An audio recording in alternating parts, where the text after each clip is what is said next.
اعوذ باللہ من الشیطان الرجیم بسم اللہ الرحمن الرحیم والعصر ان الانسان لفی خسر الا الذین آمنوا وعملوا الصالحات وتواصوا بالحق وتواصوا بالصبر رب اشرح لی صدری ویسر لی امری واحلل عقدۃ من لسانی یفقهوا قولی.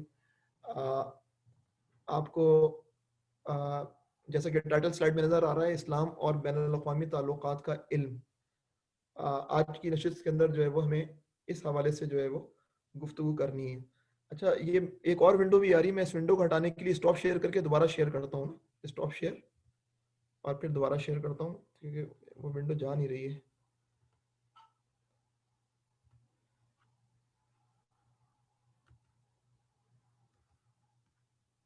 ٹھیک ہے، چلی گئی.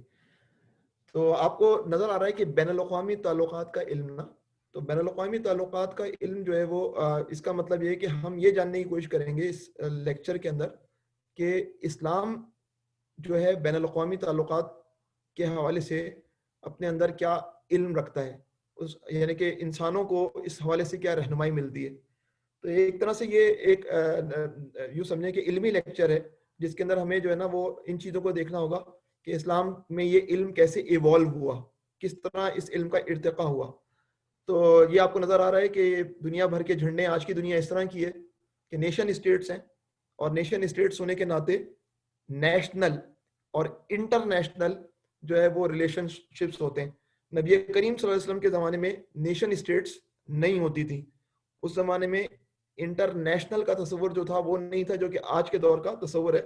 اور اس زمانے کے اندر جو ہے وہ کچھ نوبلٹیز تھیں یا کنگز تھے جو کئی جو ہے ایتھنیسٹیز کو جو ہے کئی اقوام کو اپنے جلو کے اندر رہ کر اپنی مملکت کو استوار کرتے تھے. تو ان کے اندر اور جو ہے وہ آج کے دور کی جو ہے وہ نیشن اسٹیٹس کے درمیان خاصا فرق ہے. تو آخری نشست میں جو باتیں زیر بحث آئی تھیں اس کے اندر یہ اعتراض تھا کہ کیا اسلام زور زبردستی، جبر اور تلوار کے زور پر پھیلا، اور اس کا جواب ہم نے یہ دیا تھا کہ جی، اسلام تلوار اور دعوت دونوں کے ذریعے پھیلا ہے. تلوار نے زمین کو ہموار کیا جس طرح کسان زمین کو ہموار کرتا ہے، اور دعوت نے قلوب میں دین کا بیج بویا جس طرح کسان زمین کے اندر، ہموار زمین کے اندر جو ہے وہ بیج بوتا ہے فصل کا. تو تلوار نے جو ہے راستے سے رکاوٹیں ہٹائیں، اور دعوت نے جو ہے وہ اس قلب کے اندر جو ہے وہ دستک دی.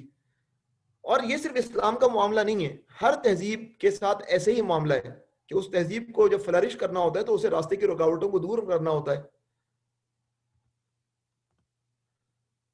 مگر یہ اسٹیٹمنٹ کہ اگر یہ کہوں بالکل کیٹیگوریکلی، تاہم صرف تلوار، جبر، زور زبردستی کے ذریعے اسلام نہیں پھیلا، اور اس کے والے سے پچھلی نشست میں خاصے ایویڈنسز جو ہے وہ آپ کے سامنے دیے گئے. اچھا، اب جو ہے وہ یہ اس اعتراض کے جواب کے نتیجے کے اندر جو ہے پچھلی نشست کے اندر کچھ سوالات آئے، اور ان سوالات نے مجھے کچھ سوچنے کا موقع دیا. اور وہ سوالات جو ہے کچھ اس نوعیت کے تھے کہ اگر ان سوالات کے حوالے سے ان سوالات کے پس منظر میں نہ جایا جائے تو ان سوالات کا جواب تلاش کرنا جو ہے وہ آسان نہیں ہے. تو میں اس کی وضاحت آگے کروں گا کہ میں کیا بات کر رہا ہوں. شاید اس وقت یہ آپ کو بات سمجھنے مشکل لگے. پہلے ابھی جو ہے وہ ہم نے تو یہ اسٹیبلش کر لیا کہ اسلام جو ہے وہ ان چیزوں کے ذریعے نہیں پھیلا، لیکن جو ہے وہ جو دشمن جو پروپیگنڈا کرتا ہے وہ ہمارے خلاف، وہ جو باتیں کر رہا ہوتا ہے وہ یہ کہتا ہے کہ اسلام جو ہے وہ اس کے اندر ڈپلومیسی نہیں ہے، اور جو ہے وہ یہاں پر ڈپلومیسی کبھی کام نہیں کرے گی، یہاں جو ہے وہ بمبنگ کام کرے گی. تو یہ میمز ہوتی ہیں. میمز جو ہے وہ آج کل کا نیا فنامنا ہے جو آن لائن ورلڈ کے اندر جو ہے وہ آپ کو نظر آئیں گی. تو ان میمز کے ذریعے جو ہے وہ کیا کرتے ہیں کہ جو ہے وہ اپنا میسج جو ہے وہ بھیج دیا جاتا ہے. میں نوید بھائی کو ہوسٹ بتا رہا ہوں. ٹھیک ہے. It's Islam diplomacy won't work sent freedom, اور فریڈم کے ذریعے جو ہے تنزیہ طور پہ کیا بھیجا گیا ہے؟ بم بھیجے جا رہے ہیں کہ اس کے ذریعے جو ہے وہ فریڈم بھیجی جائے گی ہمیں. اسی طرح جو ہے وہ یہ جو ہے وہ ایک اور میم ہے، اور اس میم کے اندر جو ہے وہ اسلام پہ یوں طنز کیا گیا ہے: if Islam really is a religion of peace, should not Islamic extremists be extremely peaceful؟ کیونکہ ہمارا دعویٰ یہ ہے کہ اسلام جو ہے وہ سلامتی کا مذہب ہے، اسلام ایمان اور امن کا مذہب ہے، اسلام اور سلامتی کا مذہب ہے. تو سوال کرنے والے نے سوال جو ہے وہ اپنی میم میں یوں کیا ہے کہ if Islam really is a religion of peace, should not Islamic extremist be extremely peaceful؟ کیونکہ پیس کا ہے تو جو اس کے سب سے زیادہ ماننے والے ہوں گے وہ سب سے زیادہ پیسفل ہوں گے. تو یہ یوں طنز کیا گیا اسلام کے اوپر. تو ابھی تک جو آپ کو نظر آ رہا ہے وہ یہ کہ اسلام کو جو ہے وہ ایک ایسے مذہب کے طور پر جو ہے وہ پیش کیا جا رہا ہے جو مذہب جو ہے وہ ڈپلومیسی پہ یقین نہیں رکھتا, بلکہ جو ہے وہ لڑنے مرنے مارنے پر جو ہے وہ یقین رکھتا ہے. اس کی ایک اور شکل جو اعتراض کی جو ہے وہ یہ ہے کہ اسلام جو ہے وہ دو ہاتھوں سے یا تو اسلام قبول کرو یا جزیہ دینا قبول کرو, یہ دو چیزیں جو ہیں وہ آتی ہیں. اور اسی طرح جو ہے وہ جو فار رائٹ ہے, فار رائٹ نے جو ہے وہ ایک کریکٹر پیپ دا فراگ جو ہے وہ ایجاد کی, اور پیپ دا فراگ یعنی کہ یہ جو مینڈک ہے نا, آپ کو یہ نظر آ رہے ہیں مینڈک ہیں, یہ مینڈکوں کی دنیا ہے, اور اس کے اندر جو ہے وہ چند مینڈک ہیں جو گھوڑوں پر بیٹھے ہوئے ہیں, اور ان کے پر یہ تھیلی اور اس پہ لکھا ہے جزیہ, اور جو ہے وہ عام پبلک جو ہے وہ رو رہی ہے کہ یہ پیسے لینے آ گئے, مسلم پیپ از کلیکٹنگ جزیہ. تو ایک تو یہ بات کہ جو ہے وہ اسلام جو ہے وہ کیا کرتا ہے کہ وائلنس کرتا ہے, اور وائلنس اور کہتا ہے اپنے آپ کو ہے کہ وہ جو ہے وہ دین جو سمجھے امن ہے, دین سکون ہے, لیکن عملاً وائلنس کرتا ہے, اور پھر جو وائلنس کے آگے نہیں دبتا تو اس کو مار دیتا ہے, اور جو دبتا ہے اس سے جزیہ وصول کرنے لگ جاتا ہے اگر وہ اسلام قبول نہ کرے. تو یہ شکلیں جو ہیں وہ نظر آتی ہیں انٹرنیٹ پہ ہمارے خلاف نا. اسی طرح جو ہے وہ چرچل کا جو ہے وہ پہلے بھی میں نے آپ کے سامنے تذکرہ کیا تھا, اس کا ایک اس نے یوں بات کو ایلیبریٹ کیا کہ انڈیویجول مسلمز میں شو اسپلینڈڈ کوالٹیز. تو طریقہ کار ان لوگوں کا یہی ہوتا ہے کہ جو ہے وہ مار پڑنی ہوتی تو یوں ہوتی ہے کہ اگر کوئی مسلمان اچھا کام کرتا ہے تو وہ اس کی ذاتی کوالٹی ہوتی ہے, اور اگر وہ برا کام کرتا ہے تو اس کا مطلب ہے اسلام برا ہے. یہ گیم کھیلتے ہیں یہ لوگ دشمن ہمارے ساتھ نا. اگر وہ اچھا کام کرتا ہے تو اس کی ذاتی کوالٹی, اگر وہ برا کام کرتا ہے تو اسلام. تو یہی کھیل جو ہے وہ یہاں پر بھی کھیلا گیا ہے. انڈیویجول مسلمز میں show splendid qualities but the influence of the religion paralyses the social development of those who follow it. تو no stronger retrograde force exist in the world, یعنی کہ ریٹروگریڈ فورس ہے اسلام جو ہے وہ, جس کو اردو میں مشکل اردو میں رجوع قہقری کہتے ہیں, بجائے اس کے کہ لوگوں کو آگے بڑھائے, اسلام جو ہے لوگوں کو واپس دھکیلتی ہے. اور اتنے اچھے اچھے لوگ جو ہیں وہ کیا ہوتے ہیں اس کی وجہ سے جو ہے اسلام کی وجہ سے جو ہے نا وہ کیا ہو جاتے ہیں, گویا کہ ضائع ہو جاتے ہیں. ابھی پچھلے دنوں جو ہے وہ حبیب یونیورسٹی کے اندر, پاکستان کے اندر کراچی کے اندر ایک حبیب یونیورسٹی ہے سیکولرز, انہوں نے جو ہے وہ نوم چومسکی کا جو ہے وہ لیکچر کرایا. تو اس لیکچر کے اندر جو ہے وہ اخبار میں جو ہیڈنگ لگی وہ یہ تھی کہ پاکستان کا مذہبی توہمات سے باہر آئے بغیر کوئی مستقبل نہیں ہے. یعنی کہ مذہبی توہمات نوم چومسکی کے نزدیک کیا ہوں گے, آپ سوچ رہے ہوں گے اور سوچ سکتے ہیں کہ اس کے نزدیک تو اسلام ہی جو ہے وہ اگر نہ نکلے اسلام سے تو اس پاکستان کا کوئی مستقبل نہیں ہے. یہ مستقل جو ہے وہ ڈیٹا ہمارے جو ہے وہ نوجوانوں کے اندر اور ہماری نئی نسل کے اندر فیڈ کیا جاتا ہے کہ اصل میں تمہاری جو ہے وہ تنزلی کا سبب, تمہاری عدم ترقی کا سبب جو ہے وہ مولوی ہے, تمہاری عدم ترقی کا سبب اسلام ہے. اور یہ جو ہے وہ اس طرح پیش کیا جاتا ہے کہ گویا کہ جو ہے وہ یہ اسلام جو ہے گویا کہ جہلا کا مذہب ہے, اور جو ہے وہ اچھے بھلے لوگ بھی جو ہے اس کے چکر میں آ کر جو ہے وہ خراب ہو جاتے ہیں. یہ وہ باتیں جو کہ معاشرے کے اندر جو ہے وہ سیکولرز اور لبرلز جو ہے وہ ہمارے خلاف پھیلانے کی کوشش کرتے ہیں. تو انتہائی زیادہ جو اگر سے پڑھے لکھے لوگ ہوتے ہیں لیکن اسلام کے حوالے سے اسلام کو انتہائی تحقیر کی نگاہ سے دیکھتے ہیں, حقارت سے دیکھتے ہیں. مثلا یہی ایک کیمبرج پریس کی کتاب ہے, اس کا چیپٹر نمبر, کتاب کا نام ہے diplomatic theory of international relations, اور اس کا چیپٹر نمبر 12 ہے crazy religion diplomacy. Crazy religion diplomacy. تو کریزی ریلیجن سے مراد کیا ہے آپ سمجھ رہے ہوں گے. بنیادی طور پر تو ہدف ہمارا ہی ہے, لیکن جملہ جو ایمبیگوس ہے جو میں آپ کے سامنے رکھوں گا. The international relations of the Middle East often illustrate the problem posed by religion for diplomacy in their sharpest form. یعنی کہ اچھی بھلی ڈپلومیسی ہے گویا کہ, اور ریلیجن جو ہے مسئلہ کر دیتا ہے, اور مڈل ایسٹ اس کی اعلیٰ ترین مثال ہے. اب جو ہے وہ وائٹ کے اندر, میں نے وائٹ فونٹ کے اندر جو آپ کو نظر آ رہا ہے وہ دیکھ رہے ہوں گے آپ. How does one negotiate with people who believe they are entitled to be to a contested piece of land comes from God. آپ ایسے لوگوں سے کیسے مذاکرات کر سکتے ہیں جن کا خیال یہ ہے کہ ان کو جو زمین جو کنٹیسٹڈ پیس آف لینڈ ہے وہ خدا کی طرف سے عنایت کی گئی ہے. اچھا یہ لوگ ان لوگ جو اس طرح کے مائنڈ سیٹ والے ہوں گے ان کا کیا مسئلہ ہوگا؟ And how do they negotiate with people directed by false gods or no God's at all. اور وہ کس طرح مذاکرات کر سکتے ہیں ان لوگوں سے جو کہ جھوٹے خداؤں یا بغیر خدا کے جو ہے وہ کسی خدا کو نہ ماننے والے لوگ ہیں, ان کو جو ہے وہ ان سے کس طرح مذاکرات کر سکتے ہیں؟ تو یہ اس کو کریزی ریلیجن ڈپلومیسی کہتے ہیں. تو ابھی تک میں نے جو آپ کے سامنے اعتراضات کیے ہیں اس کو آپ اگر یوں سمجھیں کہ اگر ہم اس کو سمرائز کرنے کی کوشش کریں, نمبر 1 کہ اسلام جو ہے وہ کے اندر ڈپلومیسی کی گنجائش نہیں ہے, یا تو تلوار کے آگے جھک جاؤ جزیہ دے دو, یا پھر جو ہے وہ اسلام قبول کر لو. اور جو ہے وہ اسلام کے اندر یہ کیوں نہیں ہے؟ کیونکہ اسلام سمجھتا ہے کہ اس کے پاس خدا کا مینڈیٹ حاصل ہے, اور جب ہمیں خدا کا مینڈیٹ حاصل ہے تو ہم جھوٹے خداؤں کی بات کرنے والوں کے کیوں مذاکرات کریں؟ اس طرح کا جو ہے وہ یوں سمجھیں کہ ہمارے خلاف جو ہے سینیریو بنایا جاتا ہے. تو اس سینیریو کے اندر جو ہے وہ ہمیں اب یہ دیکھنا ہے کہ اسلام کی تاریخ میں کیا غیر مسلم دنیا سے, کفر کی دنیا سے اسلام نے مذاکرات کیے ہیں کہ نہیں کیے. جب ہمارا اعلیٰ ترین دور تھا تو اس زمانے میں کیا ایسا تھا کہ ہم لوگ کوئی مذاکرات نہیں کرتے تھے, بس لڑتے بڑھتے رہتے تھے, یا پھر ہم نے جو ہے وہ ان تمام چیزوں کی گنجائش نکالی ہے؟ تو یہ وہ تناظر ہے جس کو جو ہے وہ آج ہمیں دیکھنا ہے کہ اسلام کا جو ہے وہ قانون بین الاقوامی کیا ہے, اسلام جو ہے وہ ان چیزوں کو کس طرح دیکھتا ہے, تاکہ ہمیں سمجھ میں آئے کہ اسلام کی اس پرسپیکٹو سے کیا عظمت ہے, اسلام اس تناظر میں کیا عظمت رکھتا ہے کہ اس نے جو ہے وہ تقریباً جو ہے وہ اپنی تاریخ کے 1200 سال جو ہے وہ دنیا میں عروج کے گزارے, تو اس نے اقوام کے ساتھ کس طرح کا سلوک کیا ہے جو اس کے نظریے سے متفق نہیں تھی.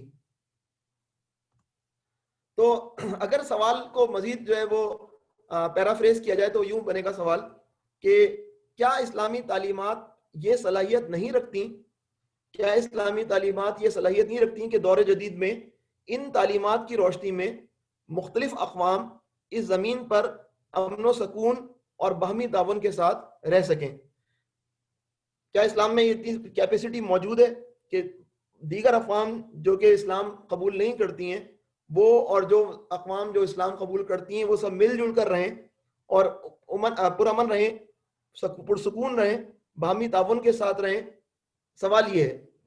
تو اس کے لیے ہمیں پھر جو ہے وہ اگر یہ سوال ہم پیرافریز کر رہے ہیں تو اس کا مطلب ہے کہ ہمیں یہ دیکھنا ہوگا کہ اسلام کا قانون ہے کیا, اور اس قانون کو ہمیں سمجھنے کی ضرورت ہے, تاکہ جب ہم قانون کو سمجھیں گے تو اس کے بعد جو ہے وہ ہم آگے بڑھ کر جو ہے وہ اس سے اگلے ٹف کوسچنز کی طرف آ سکیں گے کہ اسلام جزیہ کیوں لیتا ہے, اور اسلام جو ہے وہ کا اس حوالے سے کیا یوں سمجھیں کہ نقطہ نظر ہے کہ غیر مسلم اقوام زمین پر جی سکتی ہیں کہ نہیں, ان کو کس حد تک جینے کا حق ہے, ان کو کس حد تک جو ہے وہ اتھارٹی حاصل کرنے کا حق ہے. یہ ساری باتیں جو ہے وہ پہلے ہمیں اس قانون کو سمجھنا پڑے گا جو کہ جو ہے پچھلے 1400 سال میں ارتقائی مراحل طے کرتے ہوئے ہم تک پہنچا ہے. اچھا یہ مستقل ایک ونڈو آ رہی ہے, میں پھر اس کو ختم کرنے کی کوشش کرتا ہوں. Stop share.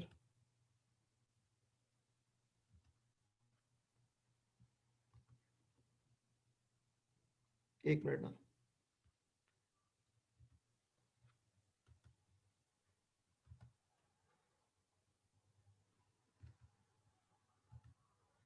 ٹھیک ہے, تو اس کا مطلب ہے کہ اب ہمیں اس چیز کو دیکھنا ہوگا کہ اسلام اور بین الاقوامی تعلقات کا علم, اسلام میں بین الاقوامی تعلقات کا علم کیا ہے, یہ علم کا جو سیگمنٹ ہے یہ کس طرح جو ہے وہ ہمارے پاس آج ہم تک پہنچا ہے. تو اس کے حوالے سے جو ہے وہ ہمارے پاس جو ہے وہ سورس, بہت اچھی سورسز اردو کے اندر. اصل میں مسئلہ یہ ہوتا ہے کہ اردو دان طبقہ جو ہے وہ اس کو ساری اکثر ہمارا بیسک لٹریچر تو عربی کے اندر ہے, اردو کے اندر الحمدللہ خاصا لٹریچر ٹرانسفر ہوا ہے, لیکن جو ہمارے پاس جو اچھی کتابیں ہیں اس تناظر میں وہ یہ ہیں. خطبات بہاولپور پارٹ 2 جس کا ٹاپک ہے اسلام کا قانون بین الممالک, انٹر کنٹری جو ہے وہ کینن, اسلام کا قانون بین الممالک. اور محمود احمد غازی صاحب جو کہ پاکستان میں اپنے وقت کے ابھی پچھلے سالوں میں ان کا انتقال ہوا ہے، بہت بڑے اسکالر تھے. اور خطبات بہاولپور 2 کیوں ہیں؟ کیونکہ بہاولپور کی یونیورسٹی کے اندر جو ہے وہ ڈاکٹر حمید اللہ نے بھی لیکچر دیے. جنرل ضیاء کے دور میں ڈاکٹر حمید اللہ نے جو ہے لیکچر دیے تھے. اس کے بعد ایک اور لیکچر سیریز ہوئی جو محمود احمد غازی صاحب نے کی، اور اس کا عنوان تھا اسلام کا قانون بین الممالک. تو یہ جو لیکچرز ہیں، یہ لیکچر اس سے قاری جو ہے بہت زیادہ استفادہ حاصل کر سکتا ہے. تو آج کے لیکچر میں نے ایکسٹینسو یوز کیا ہے ان کے ابتدائی 3-4 لیکچرز کا. اچھا، اس کے بعد ایک اور کتاب جو ہے وہ چھپی ہے، یہ ہے محمد مشتاق صاحب کی، ڈاکٹر محمد مشتاق احمد صاحب کی. یہ شریعہ اکیڈمی گجرانوالا میں جو سرفراز خان صفدر صاحب کے بیٹے ہیں مولانا زاہد الراشدی. مولانا زاہد الراشدی صاحب جو ہیں وہ بہت زیادہ علم کے جو ہے وہ یوں سمجھیں کہ علم کے حوالے سے شہد کی مکھی ہیں، ہر جگہ علم کو کلیکٹ کرتے رہتے ہیں. تو مولانا زاہد الراشدی صاحب جو ہے وہ الشریعہ کے نام سے ایک رسالہ بھی گجرانوالا سے نکالتے ہیں. تو ان کے بیٹے ہیں عمار خان ناصر. عمار خان ناصر جو ہے وہ بین الاقوامی اسلامی یونیورسٹی کے کچھ احباب سے بھی رابطے میں. تو وہاں پر جو ہے باقاعدہ جو پچھلے پورا عرصہ گزرا ہے ہمارے یہاں دہشت گردی انورٹڈ کامرس میں کے خلاف جنگ میں، تو اس تناظر میں جو ہے کتاب لکھی گئی جہاد، مزاحمت اور بغاوت. تقریباً 700 میرے خیال میں صفحات کی کتاب ہے یہ. تو یہ جو کتاب ہے ڈاکٹر محمد مشتاق احمد صاحب کی، اس میں بڑے چیلنجنگ کوسچنز ہیں، ان کو جو ہے ایڈریس کیا گیا ہے. تو آج کے لیکچر میں تو اس کا کانٹینٹ زیادہ موجود نہیں ہے، نہ ہونے کے برابر ہے. آج کے لیکچر میں اس چیز کا کانٹینٹ موجود ہے، لیکن اگلے لیکچر کے اندر جو ہے وہ لیکچرز کے اندر ہمیں جو ٹف کوسچنز ہیں وہ ادھر سے ہم جو ہے وہ ان جوابات کی بھی تلاش کرنے کی کوشش کریں گے، اور دیگر ذرائع سے بھی تلاش کریں گے. تو خطبات بہاولپور جو ہے وہ اس کا جو پہلا خطبہ ہے وہ بڑا شاندار خطبہ ہے، اور اس کے اندر جو ہے وہ ڈاکٹر محمود غازی مرحوم نے جو ہے وہ بات کی ہے. شاید یہی وجہ ہے کہ آج سے تقریباً 75 سال پہلے علامہ اقبال رحمۃ اللہ علیہ نے اسلامی قوانین پر غور و خوض کی ضرورت کا احساس کیا. اب 75 سال پہلے علامہ اقبال جو ہے وہ غور و خوض کی بات کر رہے ہیں، کس پر؟ اسلامی قوانین پر. انہوں نے صوفی غلام مصطفیٰ تبسم کے نام ایک خط لکھا 1925 کے اندر، اور انہوں نے کہا کہ مسلمانوں پر اس وقت جو نازک وقت آیا ہے، یہ بڑا نازک دور ہے. یہ جملہ بڑا اہم ہے، مذہب اسلام زمانے کی کسوٹی پر کسا جا رہا ہے. کسوٹی انگریزی میں اس کو کہتے ہیں ٹچ اسٹون، اور عربی میں اس کو کہتے ہیں میزان. مذہب اسلام زمانے کی کسوٹی پر کسا جا رہا ہے. اس وقت مسلمان یا تو اپنی آزادی اور بقا کی جنگ لڑ رہے ہیں، یا اسلامی قوانین پر غور کر رہے ہیں. پھر علامہ اقبال نے لکھا، میرے خیال میں ضرورت اس بات کی ہے کہ دور جدید کے اصول قانون پر ایک تنقیدی نگاہ ڈال کر احکام اسلام کی ابدیت کو ثابت کیا جائے. یعنی دور جدید نے جو اصول قانون دنیا کے سامنے پیش کیے ہیں ان پر تنقیدی نگاہ ڈالی جائے، اور اس کے مقابلے میں احکام اسلام کو ثابت کیا جائے کہ دیکھو یہ جو ہے وہ غیر تغیر پذیر ہیں، ابدیت ہے ان کے اندر، اور تمہارے جو قانون ہیں یہ چینج ہوتے رہتے ہیں. احکام اسلام کی ابدیت کو ثابت کیا جائے. جو شخص اس کام کو کرے گا اور احکام اسلامیہ کی ابدیت کو ثابت کرے گا، وہ میرے نزدیک اس دور کا مجدد ہوگا. آپ کو پتہ ہے کہ حدیث کے مطابق اللہ تعالیٰ اسلام کے جو چیلنجز ہوتے ہیں، ان چیلنجز کا مقابلہ کرنے کی امت کو ہمت دینے کے لیے ہر 100 سال میں جو ہے وہ حدیث کے مطابق مجدد یا مجددین پیدا کرتے ہیں، جو اپنے دور کے اندر جو ہے اس چیلنج کو جو ہے وہ فیس کرتے ہیں، اور اسلام کو اس کی اصل شکل میں جو ہے وہ انسانیت کے سامنے پیش کرتے ہیں. تو علامہ اقبال نے کہا کہ آج کے دور کا مجدد کون ہوگا؟ وہ جو کہ مغربی قانون جو آ رہے ہیں انٹرنیشنل ریلیشن شپس کے، ان کو چیلنج کرے، دیگر بھی، لیکن انٹرنیشنل ریلیشن شپ کی آج کو ہمارا ٹاپک انٹرنیشنل ریلیشن شپس ہے، تو ان کو بھی چیلنج کرے، اور نہ صرف چیلنج کرے بلکہ ان کے مقابلے میں اسلامی قوانین کی حقانیت کو ثابت کرے، ان کی ابدیت کو ثابت کرے. تو اس تناظر میں جو ہے وہ ہمیں یہ یاد رکھنا چاہیے کہ مغرب جو ہے وہ خوب جانتا ہے کہ ان کے مقابلے میں کون جو ہے وہ نظریاتی چیلنج دے سکتا ہے. دیکھیں چائنا نے مغرب کو امبریس کر لیا ہے، رشیا ہے امبریس، انڈیا ہے اس نے امبریس کیا ہوا ہے، سب نے قبول کیا ہوا ہے مغربی تہذیب کو. اگر کوئی نظریاتی چیلنج ہے، اچھا یہ کمیونزم، سوشلزم یہ مغربی تہذیب کے ہی شجر خبیثہ کے ہی انڈے بچے ہیں. یہ سب اپنے اپنے اسٹائل میں مغربی تہذیب ہی ہیں. اس کے مقابلے میں کون سا جو ہے وہ عنصر ہے جو کہ جو ہے وہ اس کے مقابلے میں کوئی آنسر پیش کرتا ہے؟ وہ اسلام ہے. اسلام کو جتنا زیادہ گندا کر سکتے ہیں یہ، اسلام کو جتنا زیادہ اس کے اندر ابہامات پیش کر سکتے ہیں، مغرب کی یہ بڑی جو ہے وہ ضرورت ہوتی ہے. اس کے لیے مغرب ساری دنیا ایک سب پروپیگنڈے ایک طرف، اسلام کے ایک طرف.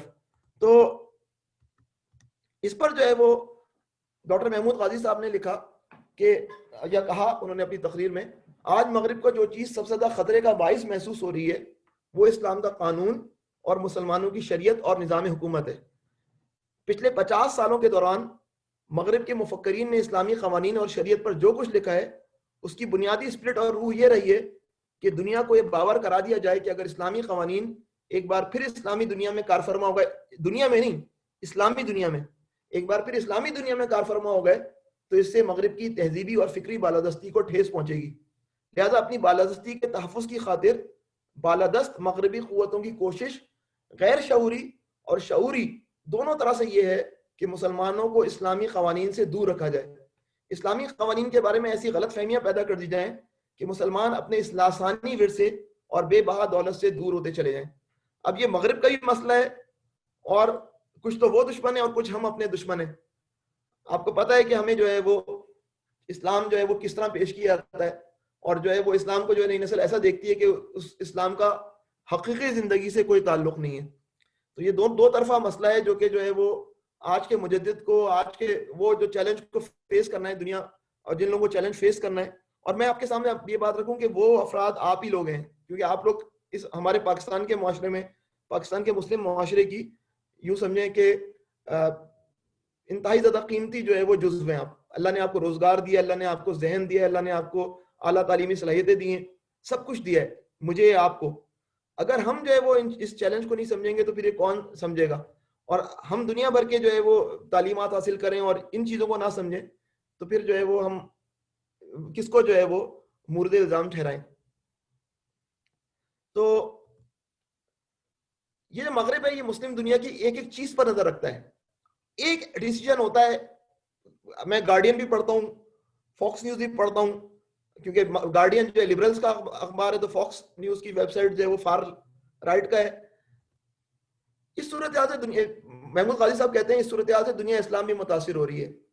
آج پاکستان کی ایک ماتحت عدالت میں ایک غیر مسلم کے خلاف ملکی قانون کے تحت ایک مقدمہ دائر ہوتا ہے، اور چند دنوں کے اندر اندر وہ دنیا کے اخبارات اور ذرائع ابلاغ کی خبروں اور فیچروں کی سب سے عام خبر بن جاتا ہے، یہ بنا دیا جاتا ہے. ایک عدالت سے دو غیر ملکیوں کو قانون کے مطابق سزا ہوتی ہے، اور روئے زمین کے ہر گوشے سے اتنا شدید رد عمل سامنے آتا ہے کہ کمزور ایمان والے مسلمان اور کمزور تخت و تاج والے حکمران اندر سے حیران اور پریشان اور باہر سے لرزاں اور ترساں نظر آتے ہیں. ایک مسلم ملک میں ایک عالم دین ایک بات کہتا ہے اور دنیا اس طرح ہل جاتی ہے جیسے کوئی خستہ حال عمارت زلزلے کا شکار ہو گئی ہو. آپ اگر دیکھیں تو یہی ہوتا ہے پاکستان کے اندر جو ہے وہ فلاں لڑکی، کم عمر لڑکی نے جو ہے وہ اسلام قبول کر لیا، اب وہ پوری دنیا میں خبر چل رہی ہے، اور جو ہے وہ چرچ کے والے سے خبر چل رہی ہے. یعنی کہ ہم جس کو کہتے ہیں نا کہ پہاڑ کو رائی بنانا اور رائی کو پہاڑ بنانا، یہ ہم اپنی آنکھوں سے دیکھ رہے ہوتے ہیں. تو یہ جو دنیا ہے، جو مغرب کی دنیا ہے، مسلم دنیا کی ایک ایک چیز پر نظر رکھتی ہے. اور اس تناظر میں جو ہے وہ آپ نے جو رینڈ کارپوریشن کی جو ہے وہ رپورٹ ضرور اس کو دیکھیں آپ، جو کہ civil democratic Islam partners resources and strategies, یہ باقاعدہ ایک وائٹ پیپر ہی آپ سمجھ لیں، ایک پوری رپورٹ ہے جس میں عالم اسلام کا جو ہے وہ تجزیہ کیا گیا. اور اس تجزیے کے بعد جو ہے وہ یہ بات کی گئی ہے کہ اسلام جو مسلم دنیا ہے اس کو انہوں نے 4 گروپوں میں تقسیم کیا ہے، اور ان 4 گروپوں میں سے جو ہے وہ انہوں نے کہا ہے کہ ہمارے کریکلم کے اندر کس نظریے کو فروغ دینا ہے، کن لوگوں کو میڈیا کے ذریعے تشہیر کروانی ہے. یہ بتاتے خود جو ہے وہ یہ ڈاکومنٹ جو ہے وہ ڈاکومنٹ میں بتاتی ہے کہ مغرب ہمارا کتنا گہرا مطالعہ رکھتا ہے اور وہ کیٹیگرائزیشن کرتا ہے جو شاید ہمیں بھی کیٹیگرائزیشن اپنے متعلق معلوم نہیں ہے. تو میں نے آپ کے سامنے عرض کیا کہ اسلام کا قانون تو بنیادی طور پر جو نبی کریم صلی اللہ علیہ وسلم کا زمانہ تھا، اس زمانے کے اندر جو ہے وہ مملکتیں تھیں, کنگڈمز تھیں, امپائرز تھیں, نیشن اسٹیٹس نہیں تھیں. تو اسلام کا قانون جو تھا وہ بنیادی طور پر اس زمانے کے اندر قانون بین الممالک تھا. قانون بین الاقوامی نیشن اسٹیٹس آج کا تصور ہے. تو اسی وجہ سے ڈاکٹر حمید اللہ نے جو بات کی وہ یہ کی ہے کہ قانون کے شعبے کے لیے عموماً بین الاقوامی قانون کی اصطلاح استعمال ہوتی ہے, جو انگریزی اصطلاح انٹرنیشنل لا کا لفظی ترجمہ ہے. بعض اہل علم مثلا ڈاکٹر محمد حمید اللہ نے قانون بین الممالک کی اصطلاح تجویز کی. ان کا خیال یہ ہے کہ قانون کا یہ شعبہ قوموں کے مابین تعلقات کو نہیں بلکہ ممالک کے مابین تعلقات کو منظم کرتا ہے. یعنی کہ ہمارا جو سسٹم ہے وہ بنیادی طور پر قانون بین الممالک ہے. لیکن آپ کو یہ بھی پتہ ہے کہ آج کے دور میں جو سسٹم بنا ہے دنیا کا, جو پولیٹیکل سسٹم ہے, اس میں نیشن اسٹیٹ اور نیشن دونوں جو ہے مترادف بن گئی ہیں, سینونیم بن گئی ہیں. نیشن اسٹیٹ ایک ملک ہے اور نیشن اس کے بیک پہ کام کر رہی ہے. تو اگر قانون بین الممالک کو اگر آپ قانون بین الاقوامی سے ریپلیس کر دیں تو کوئی فرق نہیں پڑے گا بہت زیادہ.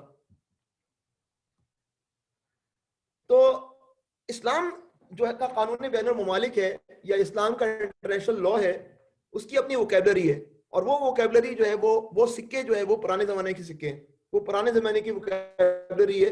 لیکن آج کے مجدد کا کام یہ ہے کہ اس ووکیبلری کو میپ کرے آج کی ووکیبلری پر, آج کی لغت پر. تو پہلی بات جو انہوں نے کی ہے ڈاکٹر محمود غازی نے, انہوں نے ایک بات کی ہے کہ دیکھیں ہم جو اسلام ہے وہ انسانیت کو مخاطب کرتا ہے. قرآن حکیم میں کم از کم 18 مقامات ایسے ہیں جہاں انسانوں کو کہا گیا ہے یا ایھا الناس. اسلام ٹرانسینڈ کرتا ہے تمام اقوام کے اوپر سے, انسانوں کو انسان کے طور پہ پکارتا ہے. یا پھر اگر وہ کرتا ہے تو وہ عقیدے کو دیکھتا ہے, یا ایھا الذین آمنوا کہتا ہے, ایمان لانے والوں. اسلام نے کبھی یہ نہیں کہا کہ اے عربیوں, اے اجمیوں. یہ آج کے دور کی ووکیبلری ہے. اسلام کی ووکیبلری کیا ہے؟ اے انسانوں, اے مسلمانوں, اے کافروں. یہ بہت کم جگہ استعمال ہوا ہے. اے اہل کتاب. اس کا واضح مطلب یہ ہے کہ قرآن کی نظر میں تعلقات کی اساس اور سارے لین دین کی بنیاد کیا ہے کہ انسانوں کا تعلق اپنے خالق سے کس نوعیت کا ہے. اگر اپنے خالق سے صحیح نوعیت کا ہے تو وہ یا ایھا الذین آمنوا ہو گئے. اگر اپنے خالق سے غلط نوعیت کا ہے تو یا ایھا الذین کفروا ہو گئے ہو.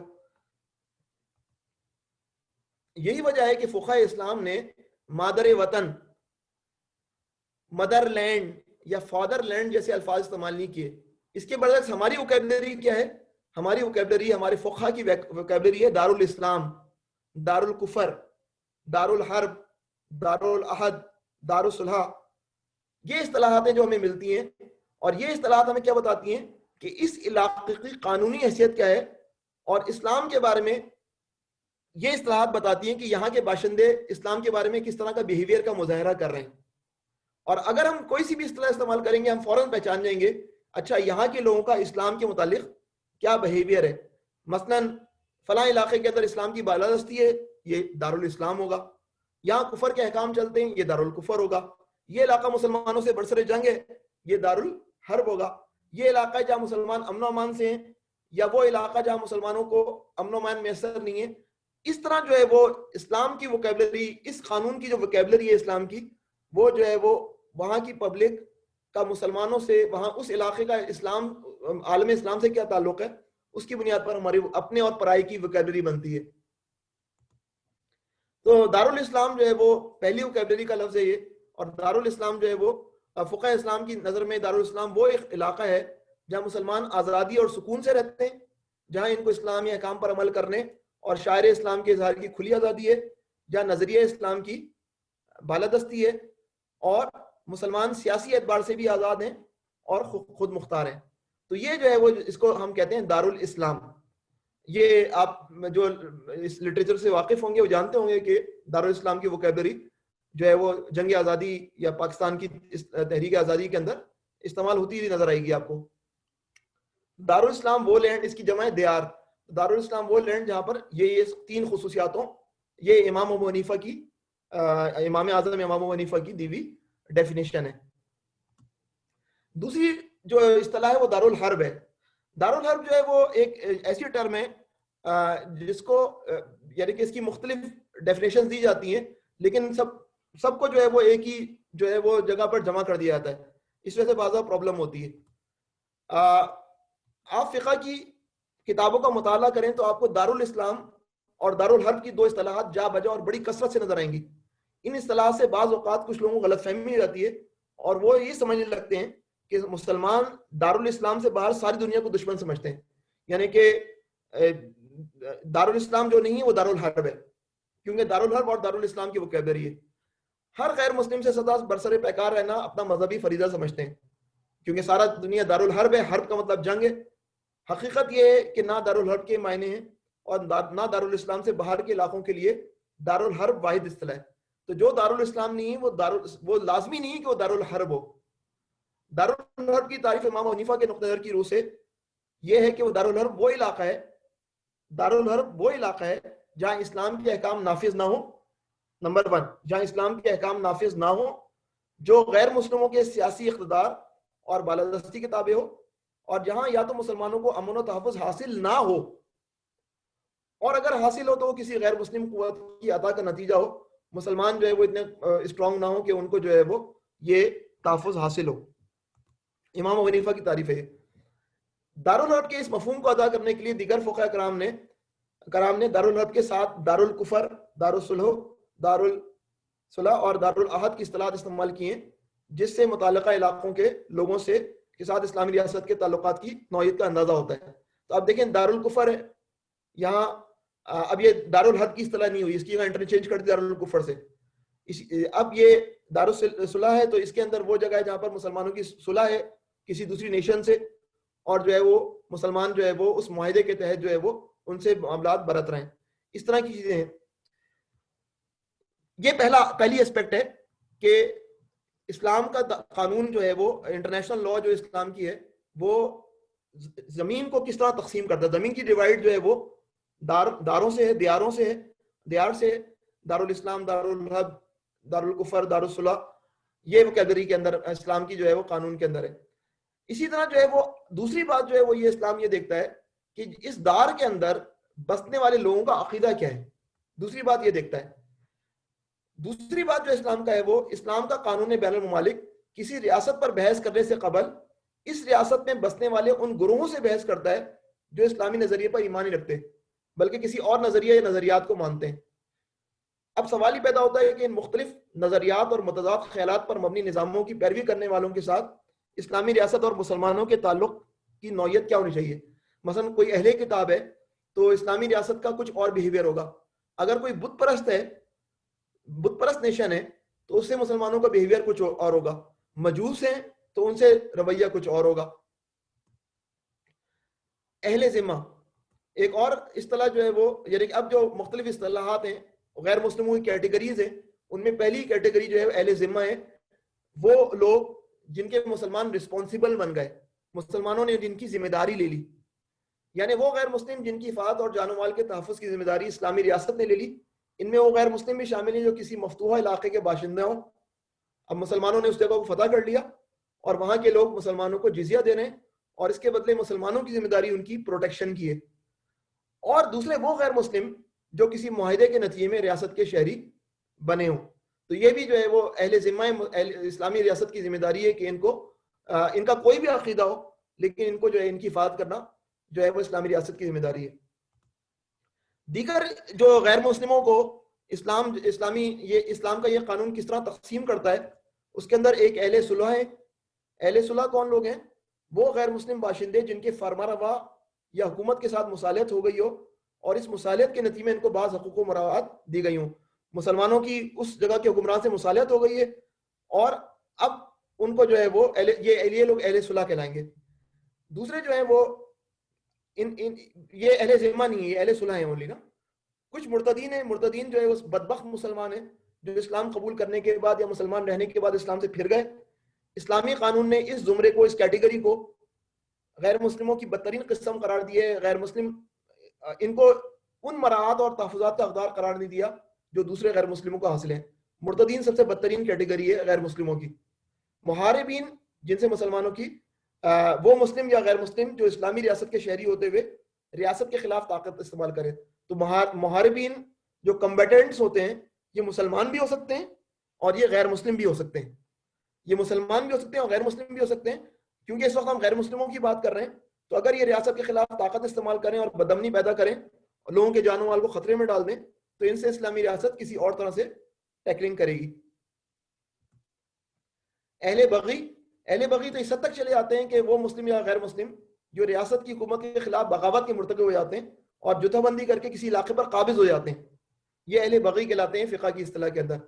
اور پھر سفرا، یہ سفیر کی جمع ہے، وہ غیر مسلم جو کسی غیر مسلم ریاست کے ایلچی بن کر اسلامی ریاست میں آئے اور پیغام رسانی کا فریضہ انجام دیں. اب وہ غیر مسلم ہے، وہ سفیر بن کر آئے، بڑا تلخ پیغام لے کر آئے اسلامی ریاست میں، تو اس سفیر کی جان و مال اور عزت و آبرو کے تحفظ کی ذمہ داری اسلامی ریاست کی ہے. چاہے وہ کچھ بھی کہیں، اسلامی ریاست ان سفیروں کو چھیڑے گی بھی نہیں، چاہے اس کی ریاست سے مسلمان بالفعل برسر جنگی کیوں نہ ہو. حتیٰ کہ مرتدین کے ایلچی کو بھی یہ تحفظات حاصل ہوں گے. مرتد اگر ہوگا اور مرتد ایلچی کے طور پر آئے گا اسلامی ریاست میں، اسلامی ریاست اس کو کچھ نہیں کہے گی. اس کے بعد ایک اور کیٹیگری تاجر ہے، وہ غیر مسلم تاجر جو ریاست کے قانون کے مطابق تجارتی سرگرمیوں کی غرض سے اسلامی ریاست کی حدود میں داخل ہوں. تو ہمارے جو قانون ہے انٹرنیشنل لاء کا، اس میں غیر مسلموں کی یہ تقسیم ہے. اس تقسیم کے تحت جو ہے وہ فیصلے ہوتے ہیں. مسلمانوں سے زیادہ اوقات مسلمانوں کی بھی کیٹیگرائزیشن ہے اس تناظر میں، کیونکہ مسلمان ایک پاکستان کا مسلمان ہے، ایک انڈیا کا مسلمان ہے. اب پاکستان کے مسلمان اور انڈیا کے مسلمانوں کے تعلقات کی نوعیت کیا ہوگی، اس طرح کی چیزیں بھی ہیں. تو یہ تیسرا اہم موضوع ہے بین الاقوامی قانون کا. اسلام کا جو بین الاقوامی قانون ہے، اس کا تیسرا اہم موضوع کیا ہے؟ مسلمانوں کے مسلمانوں سے تعلقات.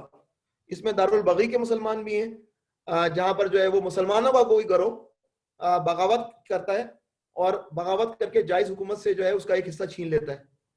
تو دارالبغی کے لوگ مسلمان ہیں، لیکن اس سے اسلامی ریاست کا کیا بڑھتا ہوگا. اسی طرح دارالحرب کے مسلمان، اب وہاں پر ایک یعنی پاکستان کے لڑکا ہے، انڈیا کی لڑکی ہے، شادی ہو رہی ہے، اس طرح کے تجارتی لین دین ہے. اس میں فقہ کیا کہتا ہے؟ یہ دو کیٹیگریز ہیں، اور ایک ہے دو مسلم ریاستوں کے تعلقات. کسی وجہ سے خلافت کمزور پڑ گئی ہے اور دو مسلم ریاستیں بن گئی ہیں، تب ان دو مسلم ریاستوں کے تعلقات جو ہے فقہ اس مسئلے کو حل کرنے کی کوشش کرتا ہے. چوتھی جو اسلامی جو قانون بین الممالک ہے، وہ جس چیز کو چیک کرتا ہے وہ تصور جہاد ہے. تو اس کے اندر جو ہے وہ اسلام یہ چیک کرتا ہے کہ کس کے کیا حقوق ہیں، جو ہم سے جنگ لڑنے آئے اس کے کیا حقوق ہیں، جو قیدی بن گیا اس کے کیا حقوق ہوں گے. یہ ساری کیٹیگرائزیشن جو ہے وہ تصور جہاد کی کیٹیگری کے اندر آتی ہے. لیکن اسلام وہ دین ہے جس نے جنگ کو جو ہے وہ اصولوں اور قاعدوں کا پابند بنایا.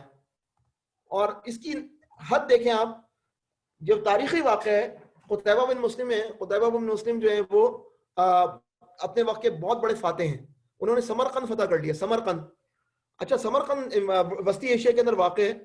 اس فاتحانہ حملے میں کسی کو کوئی نقصان نہیں پہنچا، کسی کی عزت و آبرو پر آنچ نہیں آئی ہے، کسی کی جائیداد ضبط نہیں ہوئی ہے، کوئی مال و زر کو برے ارادے سے نہیں دیکھ رہا، کوئی اخلاق و کردار سے ہٹ کر کوئی حرکت نہیں کر رہا. لیکن کچھ شرائط تھیں جن کو پورا کرنے میں جو ہے وہ کوتاہی ہو گئی، اور وہ شرائط ایسی تھی رسمی نوعیت کی سمجھی گئی تھی. اب اس کے اوپر جو ہے نا سمرقند کے لوگ جو ہے نا، لوگوں کے کہنے سننے پر سمرقند کے بعض مقامی باشندے جو ہے نا مسلمانوں کے قاضی کے پاس پہنچ گئے اور اس کے پاس سامنے آ کر عرضداشت کی کہ دوران فتح فلاں شرائط کی پاسداری نہیں کی گئی، اس لیے فتح کو کالعدم قرار دیا جائے، اس کو نل اینڈ وائڈ قرار دیا جائے. کیا ہو رہا ہے؟ شہر فتح ہو چکا ہے، اس شہر کے مقامی باشندے قاضی کے پاس آ گئے اور کہیں گے فتح نل اینڈ وائڈ قرار دی جائے، مسلمان فوجیں باہر نکلیں، کیونکہ ان شرائط کی پابندی نہیں کی گئی ہے. اب آپ بتائیں دنیا میں کون ایسے لوگوں کی بات سنے گا؟ سمرقند شہر کے بدھ باشندے، اب یہ بدھسٹ تھے اس وقت کے، وہ قاضی عسکر کے پاس آئے اور قتیبہ بن مسلم کے خلاف جو ہے وہ کیس دائر کر دیا. قاضی نے اپنے سپہ سالار کے خلاف غیر مسلموں کی شکایتیں سنی. اب قتیبہ بن مسلم کے خلاف کیس چل رہا ہے اور ان کے فتح کے خلاف، اور جو ہے وہ غیر مسلموں کی باتیں سنی گئی. پھر سپہ سالار کو بلایا گیا، سپہ سالار کا موقف سنا گیا، اور بالآخر قاضی نے فیصلہ دیا کہ سمرقند شہر کو خالی کر دیا جائے. خالی کر دیا جائے کیوں؟ کیونکہ بعض شرائط پوری ہوئی ہیں، واپس نکلو اس شہر سے. چنانچہ جو شہر فاتح اعظم نے اپنی شمشیر خارا شگاف سے فتح کیا تھا، اس نے اپنے ہی مقرر کردہ قاضی کے حکم پر بلا چوں چرا خالی کر دیا. اہل شہر میں منادی کر دی گئی کہ اگر اس پورے عمل کے دوران کسی کا نقصان ہوا ہے تو وہ اسلامی شریعت کے مطابق تاوان طلب کر سکتا ہے. یہ جہاد ہے جو اتنا زیادہ آرگنائز جہاد ہے, جو اتنے زیادہ قانون کے تحت چلنے والا جہاد ہے. اس جہاد کو لوگ کہتے ہیں کہ جہاد فساد ہے, اور اپنے جو فسادات ہیں جس میں لاکھوں لوگ مرتے ہیں اس کو کہتے ہیں کہ یہ جو ہے وہ انسانیت کے حقوق کے لیے لڑی جانے والی جنگ ہے. تو یہ بات یہ نہیں ہے کہ اسلام کے یہ قانون بین الممالک ہے, یہ کتابوں میں لکھی جانے والی ایک دستاویز ہے. اس پورے قانون نے ہمارے 1200 سال گزارے ہیں. اسی طرح صرف جنگ کا مسئلہ نہیں ہے, جنگ کس طرح لڑنی ہے یہ علم اس مسئلے کو بھی ہینڈل کرتا ہے کہ ہاؤ ٹو فائٹ, قانون طریقے جنگ. ایک قانون جنگ ہے اور ایک قانون طریقے جنگ ہے. اسلام نے پہلی بار دنیا کو ایک ایسے قانون جنگ سے روشناس کرایا جس نے مقصد جنگ اور طریق جنگ دونوں کی پوری اصلاح کی, اور ان دونوں تصورات کی اثر و تعمیل و تشکیل کی. اس میں مقاتلین کے, محاربین کے حقوق متعین کیے, اور طریق جنگ اور اعمال جنگ کے لیے مہذب اور مبنی بر عدل اور انسانیت قواعد کو وضع کیا. اس طرح جو ہے وہ جنگ جو کہ بلڈی جنگ, بہت زیادہ ظلم کچل دینے والی چیز تھی. مسلمانوں کی جنگوں کے اندر آپ تاریخ دیکھیں گے, مسلمانوں کی پالیسی ہمیشہ رہی ہے کم سے کم خون بہایا جائے, کیونکہ مسلمان جنگ خون بہانے کے لیے نہیں بلکہ انسانوں کو جہنم کی آگ سے بچانے کے لیے لڑتا ہے. اسی طرح اس قانون بین الممالک کے جو اسلام کا ہے, اس کے دیگر ایشوز کیا کیا ہیں. اس کے اندر دیگر ایشوز کے اندر جو ہے وہ غنائم کی تقسیم کے اصول, جب مالی غنیمت حاصل ہوگا تو وہ کس طرح تقسیم ہوگا, یہ پورا ایک چیپٹر ہے اس کا. اسی طرح جنگی قیدیوں کے ساتھ کیا سلوک کیا جائے گا, یہ بتاتے خود ایک فیلڈ ہے اس کی. ایک اور جو ہماری جو تاریخ ہے اس کے اندر جو ہے وہ مجازات کا اصول ہے. مجازات کا اصول جو ہے وہ ہمیں جو ہے, لیکن یہ ہر چیز کے بعد مجازات کا اصول آتا ہے. مجازات کا اصول کیا ہے کہ قرآن کے اندر جو ہے وہ, قرآن کی ایک آیت ہے جو کہ بین الاقوامی تعلقات کے سیاق و سباق میں بیان ہوئی ہے. یہ ہے سورہ بقرہ میں, جہاں پر بات ہوئی ہے کہ اگر کوئی قوم تمہارے خلاف زیادتی کرتی ہے تو تم اتنی ہی زیادتی اس پر کر سکتے ہو جتنی اس نے تم پر کی ہے. تو گویا ٹٹ فار ٹیٹ ہے, لیکن جتنی اس نے زیادتی کی ہے اتنی زیادتی تم اس پر کر سکتے ہو. قرآن نے اس بات کا اختیار دیا مسلمانوں کو.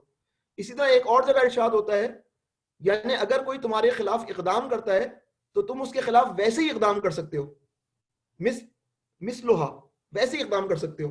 ایک اور جگہ فرمایا والحرمات قصاص, کوئی تمہارے احترام میں کمی کرے, تمہاری کسی مقدس اور محترم چیز کو ٹھیس پہنچائے, تم بھی اس کے خلاف ویسے ہی اقدام کر سکتے ہو, یعنی قدم لے سکتے ہو, یعنی بدلہ لے سکتے ہو.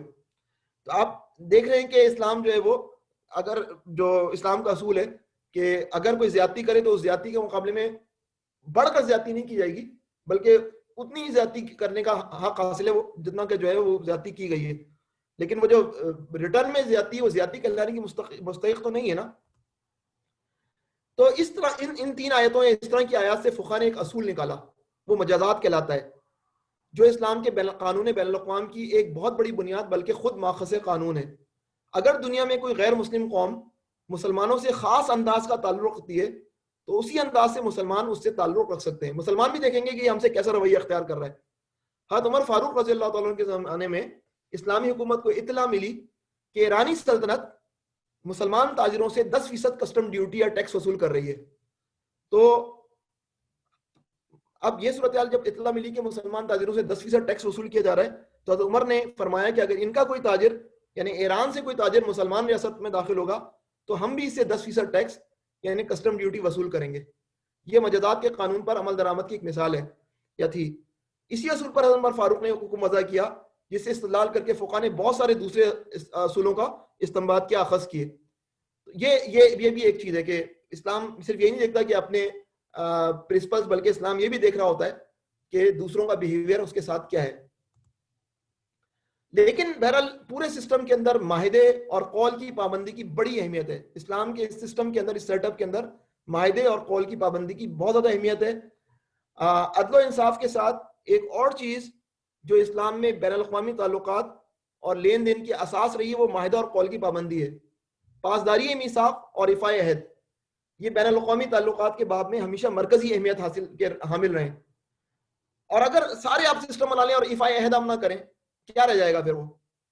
تو اقوام عالم کا اس میں کیا ریکارڈ ہے؟ لیکن اسلام کی تاریخ کے ریکارڈ دیکھیں آپ تو آپ کا سر فخر سے بلند ہو جائے گا. مثلا ایفائی عہد کی ایک مثال دیکھ لیں آپ. حضرت عمر رضی اللہ, یہ میں نے پچھلی دفعہ بھی بیان کیا تھا واقعہ, لیکن اب میں تفصیل سے اس واقعے کو بیان کر رہا ہوں. حضرت عمر رضی اللہ تعالیٰ کے زمانے میں مسلمانوں نے ڈیمیسکس کا محاصرہ کیا. آپ کو پتا ہے کہ مسلمان نے جو ہے وہ یہ مارکا جو ہے وہ ابو عبیدہ کی قیادت میں لڑا جا رہا تھا. تو سپہ سالار کون تھے؟ امین الامت حضرت ابو عبیدہ. اسسٹنٹ اس وقت حضرت عمر فاروق نے ان کو اسسٹنٹ بنا دیا تھے ڈیموٹ کر کے. حضرت خالد بن ولید تھے. اچھا, خالد بن ولید نے نا اب دمشق جو ہے دو طرف سے کھلا. خالد بن ولید اپنی سمت سے فاتحانہ داخل ہوئے. حضرت ابو عبیدہ رضی اللہ تعالیٰ عنہ نے مصالحہ سے کام لیا اور صلح کر کے دوسری سمت سے شہر میں داخل ہو گئے. تو ایک راستے سے خالد داخل ہو رہے ہیں اور ایک راستے سے حضرت ابو عبیدہ نازل ہو رہے ہیں. اب صورتحال یہ کہ دونوں سپہ سالار دو مختلف سمتوں سے داخل ہوتے ہیں اور دونوں کے گھوڑے شہر میں جس جگہ آ کر ملتے ہیں وہاں آ کر پتہ چلتا ہے کہ دوسرا سپہ سالار کس طرح شہر میں داخل ہو رہا ہے. تو اب خالد بن ولید کو پتہ چلا کہ ابو عبیدہ نے صلح کی ہے, اور حضرت ابو عبیدہ کو پتہ چلا کہ خالد بن ولید نے فاتحانہ انداز میں دمشق میں جو ہے وہ قدم رکھا ہے. اسلام کے بین الاقوامی قانون کی دفعات پر منٹوں میں عمل درآمد ہو جاتا ہے. اب اسلام کا بین الاقوامی قانون حرکت میں آتا ہے. فوری طور پر ایک لکیر کھینچ کر شہر کو دو حصوں میں تقسیم کر دیا گیا. ایک لکیر کھینچی گئی, شہر کو دو حصوں میں تقسیم کر دیا گیا. اتفاقی عمر یہ کہ شہر کا گرجا دو حصوں میں تقسیم ہو گیا کہ لکیر اس کے درمیان سے گزرتی تھی. گویا ایک گرجے کی عمارت تھی جو کہ سینٹر میں تھی اور گرجا دو حصوں میں تقسیم ہو گیا. چنانچہ شہر کے ایک حصے پر خالد بن ولید نے فتح کیا تھا. اس پر فتح کے احکامات کا نفاذ کیا گیا. فقہ میں سے وہ احکامات نکالے گئے جو فتح کے تھے, اور جو علاقہ ابو عبیدہ کے ہاتھوں فتح ہوا اس پر صلح کے احکامات نافذ کیے گئے. اس کے نتیجے میں آدھا گرجا مسجد بنا دیا گیا اور باقی آدھا گرجا رہنے دیا گیا. یوں شہر کے آدھے حصے پر اسلامی قانون کے احکامات لاگو کیے گئے اور آدھے حصے پر جو ابو عبیدہ کے ہاتھوں فتح ہوا تھا اس پر بدستور عیسائی احکامات باقی رکھے گئے. اب آپ دیکھیں نا, آپ نے فتح کر لیا لیکن جو آدھا حصہ تھا وہ عیسائی احکامات کے تحت چل رہا ہے, آدھا حصہ اسلامی احکامات کے تحت چل رہا ہے, اور اس پر بدستور عیسائی احکامات باقی رکھے گئے. اس بنیادی فرقیے سے جب مسلم احکام والا جو علاقہ تھا وہاں پر تو مسلم احکام چل رہے تھے, وہاں زیادہ عدل تھا, تو کچھ ہی عرصے میں جو ہے عیسائی رعایا نے کہا کہ ہمارے علاقے کے اندر بھی آپ اسلامی نظام کو دائر کریں. اور وہاں کی عیسائی رعایا جو تھی, جو کہ حضرت عبیدہ والا روٹ تھا, وہ بڑی تعداد میں اسلام میں داخل ہو گئی اور انہوں نے وہاں پر بھی اسلامی احکامات جو ہے نافذ کرا لیے. مسلمانوں نے نہیں کہا کہ ہم تمہارے علاقے میں اسلام کو نافذ کریں گے. لیکن یہ عہد کی کتنی بڑی مثال ہے کہ صلح کر کے آئے, کیسی صلح نبھائی ہے کہ آدھا شہر جو ہے وہ بالکل اسی سیٹ اپ کے اندر رہنے دیا جو کہ سیٹ اپ جو ہے وہ وعدہ کیا گیا تھا. ایک اور مثال دیکھ لیں آپ. حضرت عمر فاروق کے دور کے اندر جو ہے وہ ایک قبیلہ تھا عرب کا, بنو تغلب. یہ جو تھا بنو تغلب, اس نے قبول اسلام سے انکار کر دیا. عیسائی تھا قبیلہ تھا, اس نے اسلام سے انکار کر دیا قبول کرنے سے, لیکن کہا کہ ہم آپ کے الائی ہیں, لڑائی کریں گے تو آپ کے ساتھ لڑیں گے, اور جنگ ختم کرنے کے لیے شرط رکھی کہ ہم اسلامی ریاست کی سیاسی بالادستی ماننے کے لیے تیار ہیں, لیکن ہم جزیہ نہیں دیں گے, کیونکہ ہم جزیہ دیں گے تو اس کا مطلب ہے کہ ہم محسوس کرتے ہیں کہ ہم جو ہے وہ اپنی ناک کٹوا رہے ہیں. گویا کہ آپ ایسا کریں کہ ہم جزیہ نہیں دیں گے, لیکن زکوٰۃ کی رقم جو آپ لوگ دیتے ہیں نا, ہم اسے دگنی رقم دینے کے لیے تیار ہیں, لیکن جزیہ نہیں دیں گے, یہ ہماری جو ہے وہ عزت کے خلاف حرف آ رہا ہے. حضرت عمر فاروق نے کہا اچھا ٹھیک ہے, اب یہ وکیلری کے چکر میں پڑ گئے. آپ نے شرائط قبول کی بنو تغلب سے اور ان سے معاہدہ کر لیا, لیکن شرط کیا رکھی گئی کہ اگر ان کا کوئی بچہ مسلمان ہونا چاہے گا تو وہ مسلمان ہونے سے نہیں روکیں گے. بنو تغلب کا کوئی بچہ مسلمان ہونے چاہے گا تو اس کو مسلمان ہونے سے نہیں روکیں گے. یہ معاہدہ تقریباً کتنے عرصے جاری رہا بنو تغلب کے ساتھ؟ 250-300 سال تک قائم رہے. 250-300 سال تک قائم رہے. حضرت معاویہ کے زمانے میں, امویوں کے زمانے میں, منصور عباسی کے زمانے میں, حتیٰ کہ معتصم کے زمانے میں وقتاً فوقتاً ایسے حالات پیدا ہوتے رہے کہ حکمرانوں نے اس معاہدے کو بنو تغلب کے ساتھ کالعدم کرنا چاہا, لیکن مسلمان فقہ ہمیشہ بنو تغلب کے تحفظ کے لیے کھڑے ہو گئے اور کہا کہ بنو تغلب کے مسیحوں, کیونکہ ہمارے پاس پریزیڈنٹس ہے, ہمارے پاس نظیر ہے, ہمارے بزرگوں نے یہ وعدہ کیا, اب اس وعدے کو میں نبھانا ہوگا, اور حکمرانوں کو مجبور کیا کہ اس معاہدے کو کالعدم نہ کریں. کتنے عرصے معاہدہ چلا ہے؟ عرب کے اندر یہ رہتے ہیں بنو تغلب 350 سال تک چلا ہے تقریباً. تو یہ پورا جو قانون بین الممالک ہے اسلام کا, اس کا ہدف کیا ہے, یہ کیوں چلتا ہے. اس کا ہدف یہ ہے کہ عدل و انصاف کی بالادستی ہو. شریعت اسلامی کے جو بنیادی مقاصد ہیں, فنڈامنٹل مقاصد, تحفظ دین ہے, تحفظ جان ہے, تحفظ عقل ہے, تحفظ نسل ہے, تحفظ مال ہے, یہ مقاصد جو ہے وہ اس قانون کے ذریعے حاصل کیے جائیں. اور اس کے نتیجے میں قانون بین الممالک کے ذریعے جو ہے وہ دعوت کے اندر آسانی ہو, دعوت کے فروغ کے اندر تسہیل دعوت ہو جائے, سہل بن جائے دعوت دینا نا. اور اسی طرح جو ہے اسلامی ریاست کا استحکام جو ہے وہ اس قانون بین الممالک یا انٹرنیشنل لا یا انٹر اسٹیٹ لا, اس کا ایک ٹارگٹ یہ بھی ہے کہ اسلامی ریاست کو اس کے ذریعے استحکام حاصل ہو. اور اس کا ایک کہ مسلم اقلیتیں جو دیگر جگہوں پر ہیں ان کو بھی تحفظ فراہم کیا جائے اس سسٹم کے تحت, اس قانون کے ذریعے. اب ایک اور مثال میں آپ کو تاریخ سے دیتا ہوں, اور یہ تاریخ جو ہے وہ بذات خود جو ہے اسلام عدل و انصاف کے لیے کیسا کھڑا ہوا ہے. آپ یہ ذرا دیکھیں, ارسطو ارسٹوٹل ہے, مسلمان اس سے انتہائی زیادہ مروب رہے ہیں. اس کو مسلمانوں نے معلم اول کہا ہے, معلم اول. لیکن کس میدان میں؟ لاجک کے میدان میں, عقلیات کے میدان میں اسے کہتے تھے. وہ سب سے بڑا پہلا معلم جو ہے وہ کون ہے؟ ارسطو. اور سیکنڈ جو ہے فارابی کو کہتے ہیں معلم ثانی, فارابی. لیکن ارسطو جو ہے وہ منطق کے دنیا کا تو چیمپئن ہے, لیکن سیاست کے اندر اس کی کیا صورت حال ہے ارسطو کی؟ اس کی کتابیں سیاسیات, اس کے اندر وہ کہتا ہے کہ غیر یونانیوں کو قدرت نے غلام رہنے اور بننے کے لیے پیدا کیا ہے. غیر یونانیوں کو قدرت نے غلام رہنے اور بننے کے لیے پیدا کیا ہے. اس کے مقابلے میں ہماری کیا تاریخ ہے؟ حضرت عمر فاروق کا قول کیا ہے؟ تم نے کب لوگوں کو غلام بنا لیا جبکہ ان کی ماؤں نے انہیں آزاد جنا تھا. تم نے کب لوگوں کو غلام بنا لیا جبکہ ان کی ماؤں نے انہیں آزاد جانا تھا. اور یہ کب یہ کہا حضرت عمر فاروق نے؟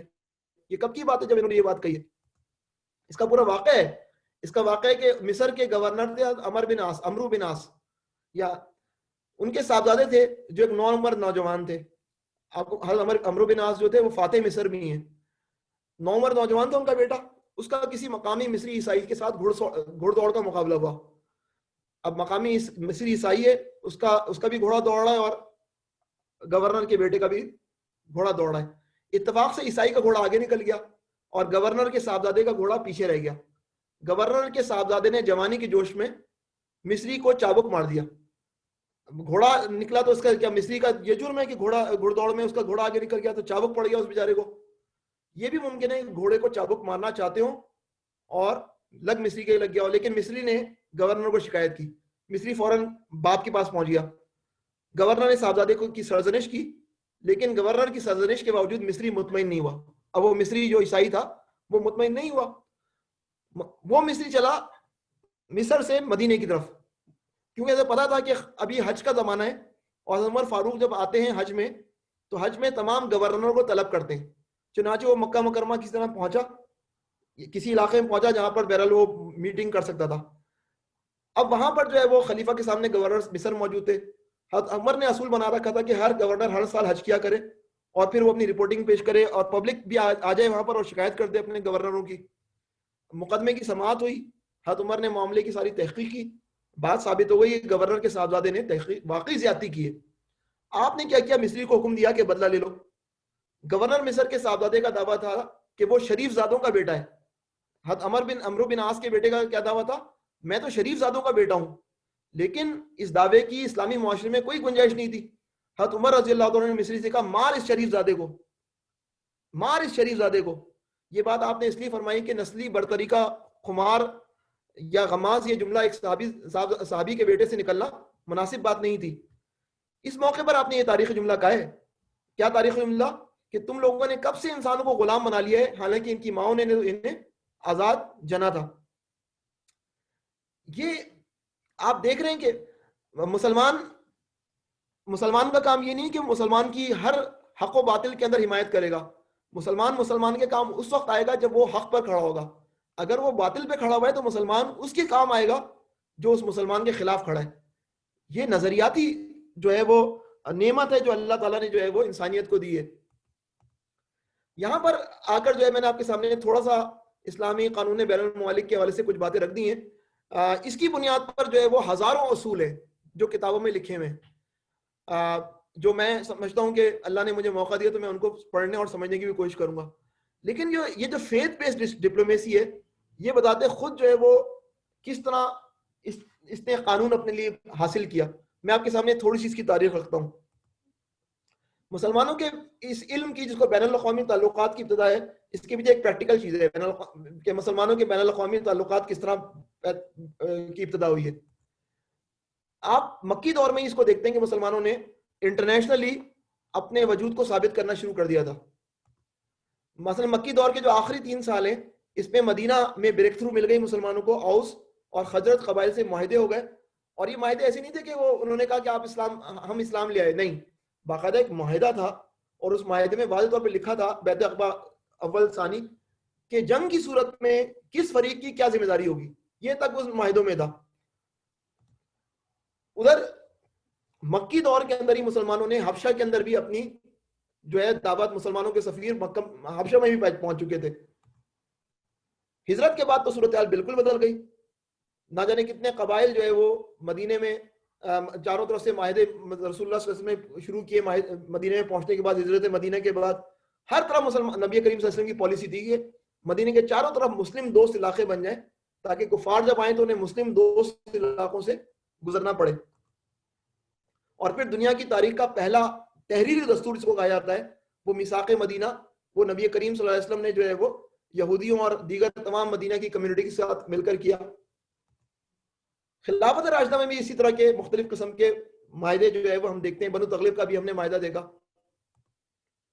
تو یہ جو اسلام, اب یہ میں نے آپ سے وعدہ کیا تھا یا یہ بات کی تھی کہ میں انشاءاللہ تعالیٰ ان خطوط کو آپ کے سامنے پڑھوں گا, لیکن یہ میں اگلی قسط کے اندر جو ہے وہ, کیونکہ یہ خاصا بڑا لیکچر ہو جاتا, میں نے آپ کے سامنے اس علم کے حوالے سے کچھ بنیادی معلومات رکھنی ہے.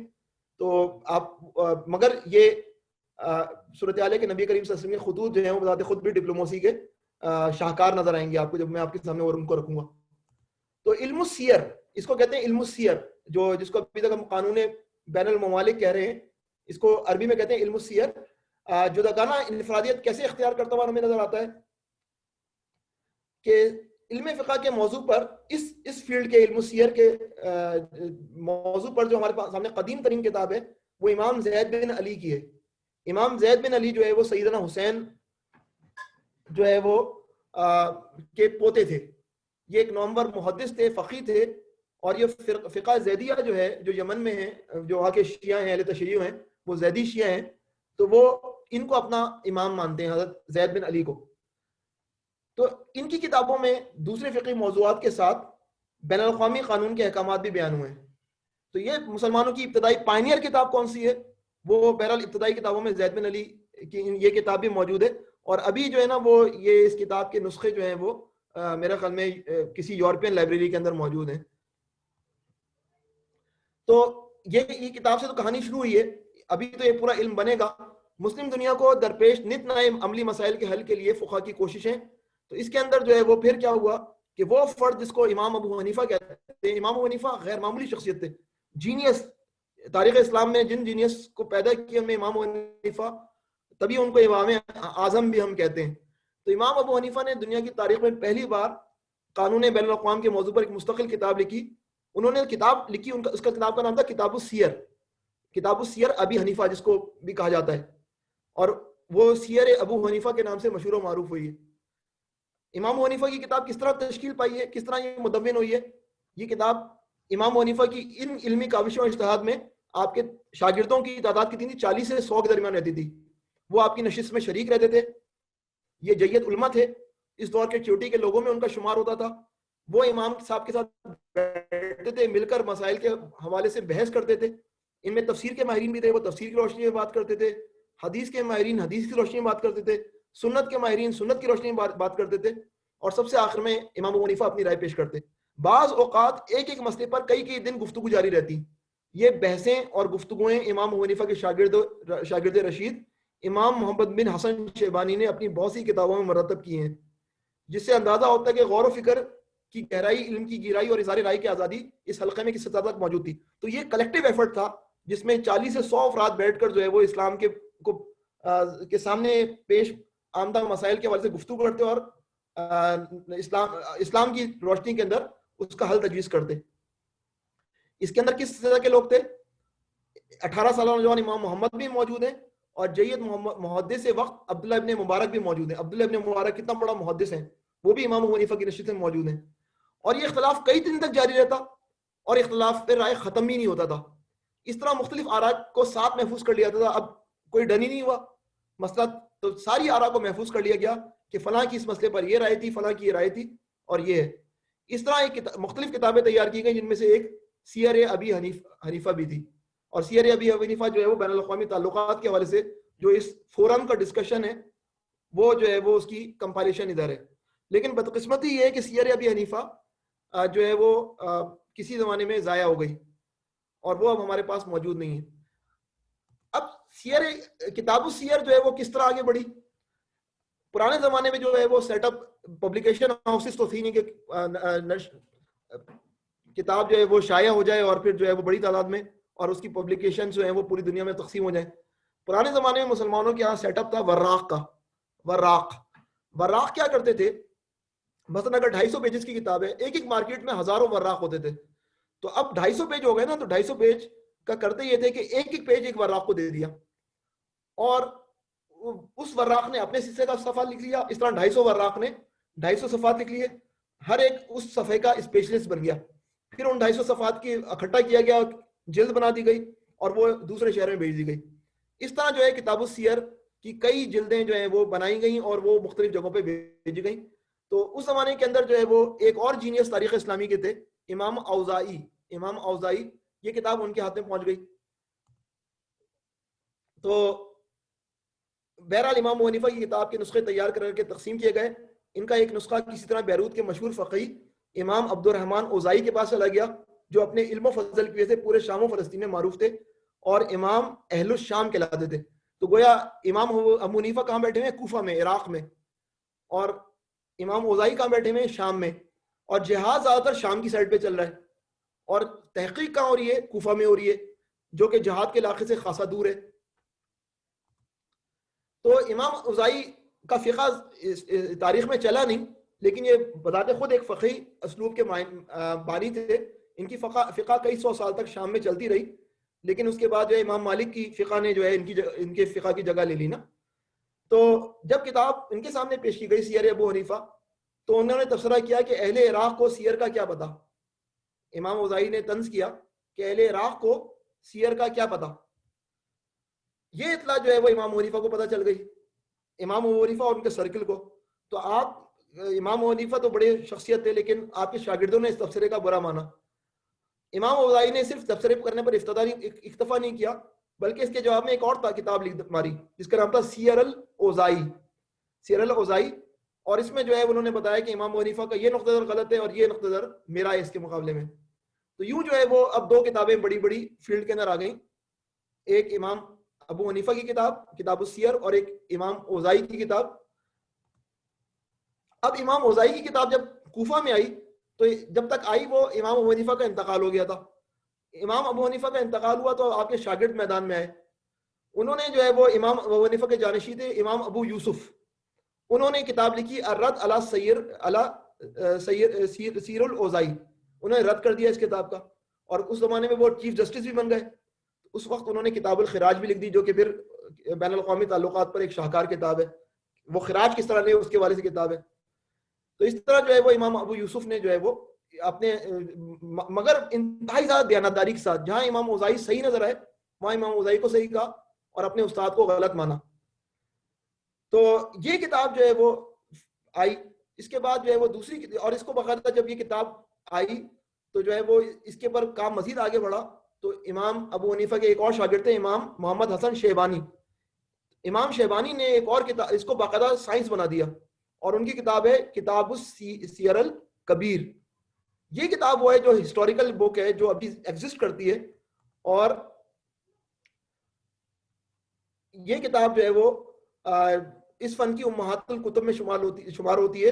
یہ امام شیبانی کی آخری تالیف ہے. تو یہ بہت بڑے شخص تھے امام شیبانی, امام ابو حنیفہ کے شاگرد تھے, اور ان کی کتابیں جو ہیں وہ ایسی ویسی نہیں بلکہ اس کی جلدیں ہیں اور ان کی شرح لکھی گئی ہے. اب امام شیبانی جو ہے وہ کس کے شاگرد استاد بنے؟ امام شیبانی استاد بنے امام شافعی کے. آپ نے اکثر فقہ میں دیکھا ہوگا امام ابو حنیفہ، امام مالک، امام احمد بن حنبل اور امام شافعی، یہ 4 امام ہیں بڑے نا. تو امام شافعی جو ہیں وہ کس کے شاگرد ہیں؟ امام شیبانی کے. امام شیبانی نے شافعی نے ان سے بہت کچھ سیکھا، اور ان کی کتاب ہے کتاب الام. اس پہ پورا ایک باب انہوں نے امام شیبانی کے ساتھ اختلافات کر رکھا ہے کہ امام شیبانی سے میں کن باتوں پر اختلاف رکھتا ہوں. اور یہاں سے پتہ چلتا ہے کہ اہل کوفہ اور اہل شام کے درمیان کیا اختلافات تھے، وہ کتاب الام کے اندر موجود ہیں. یہ کتابیں آج موجود ہیں ہمارے پاس نا. تو اب آپ دیکھ لیں کہ امام ابو حنیفہ کس زمانے کے ہیں؟ 699 اور 767 میں ان کا انتقال ہوا ہے. 699 767 یعنی کہ عمر کتنی تھی امام ابو حنیفہ کی؟ 68 سال. امام اوزائی جو ہے وہ 707 یعنی کہ امام اوزائی جو ہے وہ امام ابو حنیفہ سے 8 سال چھوٹے، 8 سال چھوٹے، اور امام ابو حنیفہ کے 7 سال بعد ان کا انتقال ہوا ہے. تو یہ جو آخری زمانے میں انہوں نے کتاب لکھی، تو جب وہ یہاں پہنچی تو امام ابو حنیفہ کا انتقال ہو چکا تھا. اس کے بعد امام مالک بن انس ہے، یہ 711 عیسوی میں پیدا ہوئے ہیں، اور یہ آپ دیکھیں 12 سال جو ہے وہ امام ابو حنیفہ سے چھوٹے ہیں. امام مالک بن انس جو فقہ مالکی جن سے چلا ہے. امام ابو یوسف جو ہے وہ امام ابو حنیفہ کے شاگرد ہیں، یہ 738 عیسوی میں پیدا ہوئے ہیں، یعنی کہ امام مالک سے یہ 27 سال چھوٹے ہیں. اور دوسرے محمد شیبانی جنہوں نے جن کی کتاب ہسٹوریکل کتاب ہے، وہ 749 عیسوی میں پیدا ہوئے ہیں. اور یہ امام ابو یوسف اور امام شیبانی ان دونوں نے مل کر جو ہے وہ کتاب السیر کو لازوال بنا دیا. اور پھر جو ہے وہ امام شافعی ہیں، جو امام شافعی جو ہیں وہ ان سے بھی چھوٹے ہیں، امام شیبانی سے 17 سال چھوٹے ہیں. یہ وہ کمبینیشن. اور امام شافعی کے شاگرد ہیں امام احمد بن حنبل. تو پیچھے سب سے بڑا بیک اینڈ پہ کون شخص ہے؟ امام ابو حنیفہ ہیں، جہاں سے جو ہے وہ چیزیں چلتی ہیں. اور کانکرنٹلی جو ہے امام مالک ہیں جو کہ مدینہ میں اپنا کام کرتے ہیں. تو کتاب السیر الکبیر کی شرحیں جو ہے بہت لکھی گئیں، لیکن جس شرح نے عالم اسلام میں قبولیت حاصل کی وہ کون تھے؟ امام سرخسی کی شرح ہے. امام سرخسی جو ہے ان کی شرح اللہ نے کس طرح اللہ نے انہیں عزت دی. امام سرخسی جو ہے وہ جس علاقے میں رہتے تھے وہاں کا حکمران ازبکستان کے علاقے میں رہتے تھے، وہاں کا حکمران ان سے ناراض ہو گیا اور ان کو جو ہے جیل میں ڈال دیا. اور جیل کیا تھی؟ ایک کنویں کے اندر ان کو ڈال دیا گیا. کنویں کے اندر آپ تصور کریں، کنویں کے اندر وہ موجود ہیں اور جو ہے وہ بہت بڑے عالم ہیں. ان کے شاگرد جو ہے نا وہ کیا کرتے تھے؟ کنویں کی منڈیر پہ جمع ہو جاتے تھے. امام سرخسی جو ہیں وہ کنویں سے جو ہے وہ درس دیتے تھے. اس ظالم نے امام سرخسی کو ایک قید خانے میں ڈال دیا جو کنویں کی شکل تھا. وہاں امام صاحب 10-12 سال قید رہے. تاہم جلدی امام صاحب کے شاگردوں کی خواہش اور جیلر کے تعاون سے امام سرخسی نے وہاں بھی اپنے درس و تدریس کو جاری رکھا. ان کا طریقہ کار یہ تھا کہ شاگرد کاغذ قلم لے کر آ جاتے اور کنویں کی منڈیر پر بیٹھ جاتے. اندر سے امام سرخسی پڑھانا شروع کر دیتے. ان کے لیکچروں کو شاگرد قلم بند کر لیتے. اس طرح وہاں امام سرخسی نے 2 کتابیں پڑھائیں اور اس کتاب کے بعد کتاب السیر الکبیر کی بھی شرح بیان کی. وہ شرح جو کہ کنویں کے جو ہے وہ اندر جو ہے وہ تہہ کے اندر بیٹھ کر اور باہر جو ہے کنویں کی منڈیر پر شاگرد بیٹھے ہوئے سن کر انہوں نے لکھی ہے، وہ تاریخ اسلامی کا لازوال کتاب بن گئی، جو المبسوط بھی بنی وہ. اور وہ کتاب السیر الکبیر محمد بن احمد السرخسی، اور اس کو جو ہے وہ صلاح الدین المنجد جو کہ اسلام کی ہوئے والے ہیں ان کی زیر نگرانی شائع کیا گیا ہے. اسی طرح آپ تصور کریں کہ مسلمان کتنا جو ہے سیریس تھے معاہدوں کی دستاویز کیسی لکھی جائے. اس حد تک مسلمانوں کا معاملہ یہ تھا کہ ٹیمپلیٹ بنے کہ مختلف حکمرانوں کو کس طرح کون سا ٹیمپلیٹ استعمال کیا جائے دستاویز کے اندر. اس پر امام شافعی جو ہے وہ سب سے زیادہ اسپیشلسٹ ہیں. بین الاقوامی قانون کا ایک شعبہ ہے بین الاقوامی معاہدات اور دستاویزات کی تیاری. اس حوالے سے جو ہے وہ سب سے اولین کام امام شافعی کا ہے. ان کی کتاب کتاب الام میں اس موضوع پر بحثیں کی گئی ہیں کہ اسلامی ریاست اگر دوسری ریاست سے معاہدہ کرے تو وہ کس قسم کا ہوگا، اس میں کیا کیا شرائط ناگزیر ہوں گی. اس میں امام صاحب نے معاہدات اور دستاویزات سے متعلق خالص قانونی سوالات سے بھی بحث کیے اور دستاویز کے فنی پہلوؤں کو بھی نظر انداز نہیں کیا. انہوں نے یہ لکھا کہ معاہدات اور دستاویزات کی تحریر اور تدوین کا انداز بیان کیا ہوتا ہے اور مثالی دستاویزات کے نمونے بھی دیے ہیں، ٹیمپلیٹس بھی دیے ہیں. اس لحاظ سے بین الاقوامی دستاویزات کے علم کے موجد اولین کم از کم اسلامی تاریخ میں امام شافعی کو قرار دیا سکتا ہے. انہوں نے مثالی دستاویزات کے جو نمونے درج کیے ان سے لوگوں نے استفادہ کیا اور طویل عرصے تک ان کے انداز کی پیروی کی گئی ہے. تو مسلمان تو اتنے زیادہ جو ہے وہ سیریس ہیں کہ وہ اس حد تک ان کے علماء جاتے ہیں کہ جو ہے وہ ہر پہلو پر ان کی نظر ہے کہ معاہدے کیسے کیے جائیں گے. اس کے بعد تاریخ آگے بڑھتی ہے اور وہ تاریخ میں مختلف جو ہے افراد کا رول ہے, لیکن میں صرف اپنے آج کے دور کے اندر جن لوگوں کا کنٹریبیوشن آپ کو بتاتا ہوں کہ دور جدید اور اسلامی قانون بین الممالک آج کیا صورتحال ہے. جدید دور میں جو کام ہوا ہے اس حوالے سے, اس میں سب سے بڑا کام جو ہے وہ ڈاکٹر محمد حمید اللہ کا ہے, عصر حاضر کے نامور محقق ڈاکٹر حمید اللہ. اس کے بعد یعنی کہ ان کے ساتھ ساتھ عالم عرب کے 3 ممتاز ترین فقہ ہیں, استاد علی منصور, ڈاکٹر عبدالکریم زیدان اور ڈاکٹر وہبہ, اور جدید دنیا اسلام کے نامور مفکر مولانا سید ابو العلا مودودی رحمۃ اللہ علیہ. یہ بڑے نام ہیں جو اس علم کے پائنیئرز ہیں آج کے دور میں. غیر مسلم مصنفین میں بھی بعض لوگوں نے کام کیا, اس میں جرمنی کے ڈاکٹر ہانس کروزرے اور عراق کے ڈاکٹر مجید خدوری ہیں. یہ غیر مسلم ہیں لیکن انہوں نے بھی خاصا اس حوالے سے کام کیا ہے. تو ڈاکٹر محمد حمید اللہ صاحب نے مسلمانوں کے قانون بین الممالک کو آج سے تقریباً 65 سال پہلے 1930 میں اپنی تحقیق کا موضوع بنایا, اور انہوں نے جو اپنا مقالہ لکھا اس پر انہیں عثمانی یونیورسٹی سے پی ایچ ڈی کی ڈگری ملی, اور اس کے بعد وہ مستقل جو ہے اپنے پی ایچ ڈی کے مقالے میں اضافہ کرتے رہے ہر ایڈیشن کے ساتھ. تو ان کے مقالے کا موضوع یہ تھا Muslim conduct of state, Muslim conduct of state.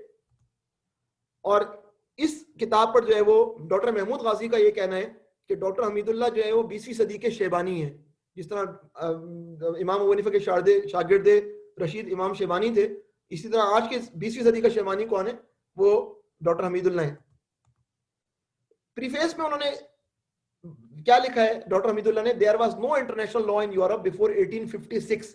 1856 تک تو یورپ کے اندر انٹرنیشنل لا ہی نہیں تھی. جو کچھ لا تھی وہ کیا تھی, وہ پبلک لا تھی کرسچن نیشنز کی.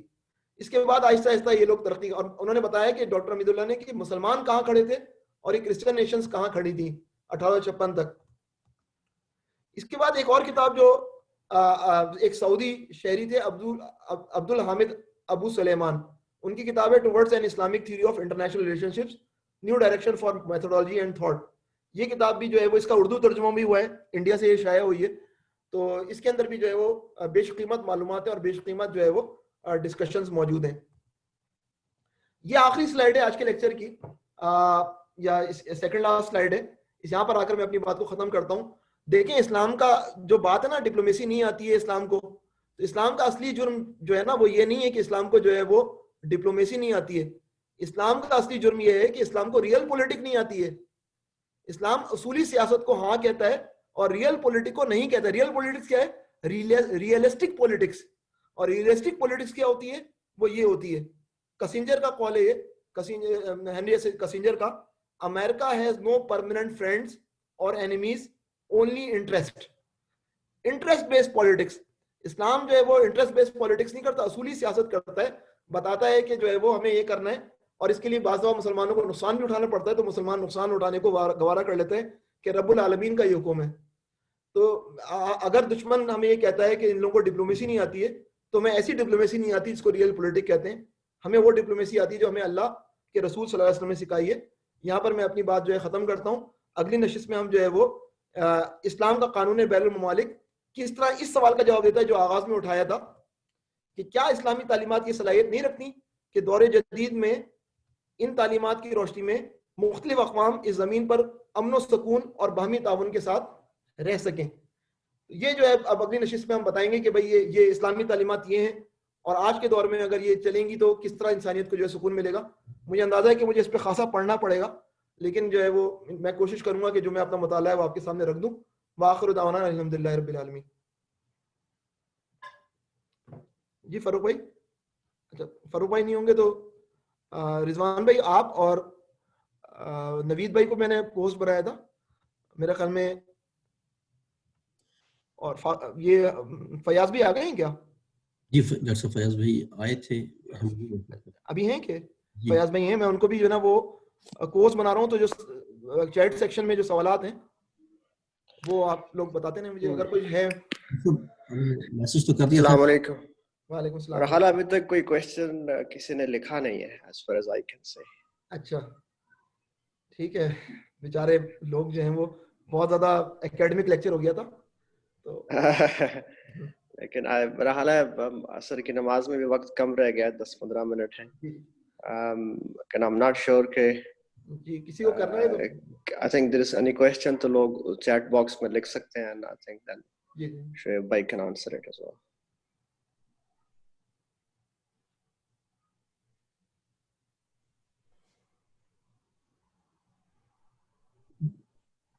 جی ڈاکٹر صاحب ابھی تک کوئی کوشچن آیا تو نہیں, میں نے میسج بھی کر دیا تھا.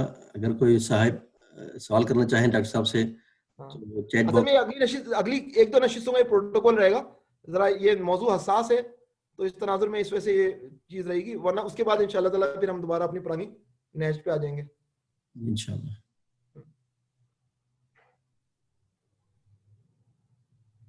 ایک آدمی انتظار کر لیتے ہیں, اگر کوئی صاحب کوشچن کرنا چاہیں تو چیٹ باکس میں آپ میسج ٹائپ کر دیں تو ہم شعیب بھائی سے درخواست کریں گے اس کا جواب. میرا حال ہے ایک سوال آ گیا جی جی کمنٹ آیا ہے, سوال آیا کچھ بھی جی. اچھا میرے سامنے اسکرین ایسی کھلی ہے, مجھے نظر نہیں آ رہا سوال, نا آپ ہی کو پڑھنا پڑے گا. سر میں پڑھتا ہوں ابھی, لکھا جی اس سید محمد Asad, the term of Islam that fuqaha have devised like Darul Islam and Darul Harb, G G these terms are coined by fuqaha. So the question is whether there has been any revision of these terms in modern times. ہاں یہی challenge ہے کہ جس کو جو علامہ اقبال نے جو آغاز سے بات کی تھی نا کہ وہ مجدد ہوگا جو کہ ان معاملات کو جو ہے وہ آج کے دور پر لے کر جائے گا, اس پر جدوجہد ہو رہی ہے, تحقیق ہو رہی ہے کہ فقہ نے جو آج سے 1200 1300 1400 سال پہلے جو اصطلاحات وضع کی تھیں, اور اصطلاحات ایسی وضع نہیں کی ہیں, قرآن و حدیث سے انہوں نے نکات نکال کر بتایا کہ یہ اس حدیث کے نتیجے کے اندر یہ اصطلاح بن رہی ہے. اصطلاح حدیث میں موجود نہیں ہے لیکن اس حدیث کے معنوں کے اندر وہ اصطلاح موجود ہے جب آپ اس کے اندر ڈیپتھ کے اندر جائیں گے. تو آج کے دور میں جو ہے وہ یہ اصطلاحات جو ہیں وہ کس طرح میپ ہو رہی ہیں, اس پہ میں اگلی نشست میں بات کرنے کی کوشش کروں گا.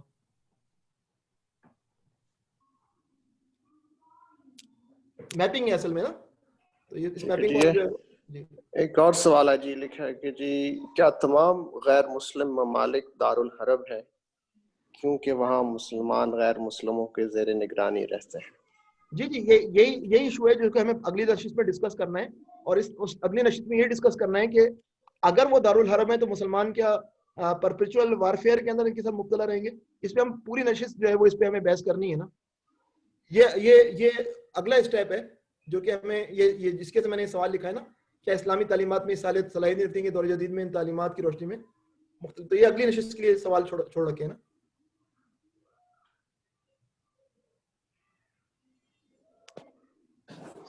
السلام علیکم شعیب بھائی. وعلیکم السلام ورحمۃ اللہ. جزاک اللہ خیر. بہت ماشاء اللہ آپ نے ایکسٹینسو ریسرچ کے ذریعے وہ میں نے کچھ انیشیل پارٹ مس کیا, آج آن کال بزی تھی تو اس وجہ سے میرے خیال وہ مس ہوگی مجھ سے. لیکن میرا ایک سوال ہے آپ سے کہ جو اس لیول کے اسکالرز اگر آپ دیکھیں تو انہوں نے کس طرح اس بیلنس کو قائم رکھا اور حکمرانوں کے ساتھ اپنا وہ ایک ورکنگ ریلیشن شپ بھی رکھا اور اس کو وہ پرنسپلز پہ کمپرومائز بھی نہیں کرنے دیا. مثلا امام ابو حنیفہ رحمہ اللہ نے کسی بھی اس کو قبول نہیں کیا, انہوں نے خود اپنی کوئی کتاب نہیں لکھی, جس طرح آپ نے کہا ان کے شاگردوں نے ان کی کتابیں لکھی. مطلب امام خاص کر امام شیبانی نے اور امام ابو یوسف دونوں نے بہت بڑا کام کیا, اور ان کی بلکہ امام حنیفہ کے سارے کام کو ذخیرہ کرنے کا ان دونوں زیادہ تر حصہ جو ہے ان دونوں علماء کے سحر جاتا ہے جن کا ہم پہ بہت احسان ہے. تو انہوں نے امام مالک نے بھی نہیں لیا رحمہ اللہ, امام احمد بن حنبل نے کوئی عہدہ قبول نہیں کیا, ان چاروں ائمہ میں سے کسی نے سرکاری عہدے, لیکن امام شیبانی نے پھر قبول کیا اور وہ چیف جسٹس بن گئے عباسی دور میں, اور انہوں نے ماشاءاللہ کافی کام کیا. انہوں نے اس بیلنس کو مطلب کس طرح قائم رکھا کہ ایون جو انٹرنیشنل ریلیشنز یا فارن پالیسی بھی جو ہے وہ بھی ڈکٹیٹ کرتے, مطلب گورنمنٹ کو ڈکٹیٹ نہیں کرتے رہے, بلکہ گورنمنٹ سے انہوں نے ایک انٹلیکچوئل جو ہے وہ ریلیشن شپ رکھا. وہ بیلنس کیسے رکھا انہوں نے, اور کس طرح اس دور کے اسکالر جو ہیں وہ اس بیلنس کو کس طرح جو ہے وہ قائم کر سکتے ہیں دوبارہ. جی دیکھیں جو جتنا میں سمجھ پایا ہوں وہ یہ کہ آج کے دور میں عالم اسلام کا جو چیلنج ہے وہ یہ ہے کہ فکری طور پر جو ہے نا وہ ایک چیلنج ہمارے سامنے درپیش ہے فکری طور پر، کہ ایک بالادست تہذیب ہے جو عسکری طور پر یہ ہم پر غالب نہیں ہے بلکہ تہذیبی طور پر بھی وہ ہم پر غلبہ رکھنا چاہتی ہے اور اس نے خاصا رکھا ہوا بھی ہے. وہ جو دور تھا جو عباسیوں کا دور تھا، اس دور کے اندر ہمارے سامنے صورتحال تھی کہ یونان ہمارے سامنے آیا تھا، یونان کا علم ہمارے سامنے آیا تھا کتابوں کے اندر، اور اس نے ہم پر امپیکٹ ڈالا تھا. لیکن عسکری طور پر یونان شکست کھا گیا تھا، یعنی عسکری طور پر یونان کہیں بھی نہیں تھا ہمارے سامنے، عسکری طور پر ہم سول پاور تھے.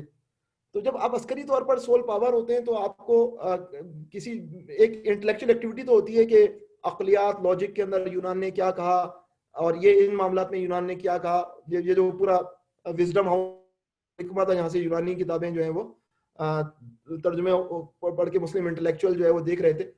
تو اس صورتحال کے اندر جو ہے وہ حکمران جو تھے وہ ان چیزوں کو دیکھ رہے تھے، لیکن قانون کے معاملے کے اندر جو صورتحال تھی، عباسی اس بات کے دعوے دار تھے کہ حضور اکرم صلی اللہ علیہ وسلم کے چچا حد جو ہے وہ عباس کی اولاد ہیں، اور ان کا مینڈیٹ یہ تھا کہ وہ اس اولاد ہونے کے ناطے وہ خلیفہ ہیں، اور ان کا مینڈیٹ یہ ہے کہ وہ اسلام کو نافذ کریں گے. تو اس تناظر میں ہو سکتا ہے وہ شخصی حیثیت کے اندر تو اسلام کو فراموش کر دیتے ہوں، لیکن بہرحال ان کو اس بات کی ضرورت رہتی تھی کہ وہ جو بھی اسلام کی ہدایات ہیں وہ ہدایات جو ہیں وہ اپنی سرزمین پر اور اپنے انٹرنیشنل ریلیشن شپس کے اندر نافذ کرائیں. دولت تھی، بڑی تھی، خاصے اس حوالے سے بھی کوئی پریشانی نہیں تھی.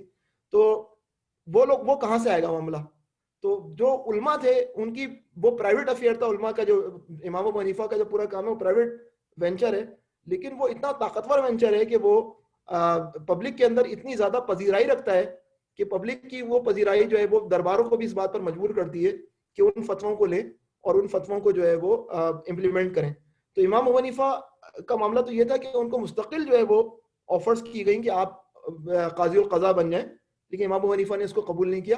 تاہم ان کے شاگردوں نے امام ابو یوسف اور اس کے بعد امام شیبانی دونوں جو ہے وہ قاضی القضاء بنے. تو اس وجہ سے جو ہے وہ حنفی مذہب جو ہے وہ عالم اسلام میں زیادہ آپ کو نظر آئے گا. تو لیکن اس کے باوجود بھی جو ہے وہ انٹیگریٹی تھی، علم تھا، اور پیچھے جو ہے تحقیق تھی، جس کی وجہ سے اخلاقی طور پر مسلمان علماء کا بہت زیادہ وزن تھا. آج کے دور میں بھی وہ علماء جو کہ اخلاقی طور پر وزن رکھتے ہوں، علمی طور پر ساؤنڈ ہوں، اور جو ہے وہ اپنی بات کو جو ہے وہ جدید حوالوں کو جانتے ہوں، تو ان کو ہم دوسرے علماء کی نسبت ویلیو دیتے ہیں. سید ابو العلا مودودی رحمۃ اللہ علیہ کا کارنامہ کیا ہے؟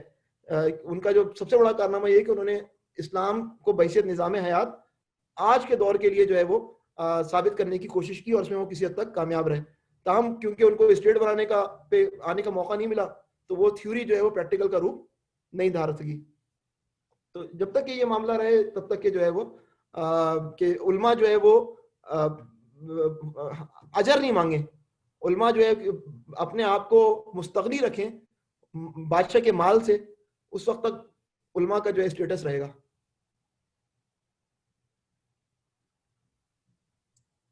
جی ڈاکٹر صاحب، ایک اور سوال آیا ہے، ویل بھائی نے پوچھا ہے، how can Islamic state deal with realpolitik which is unpredictable?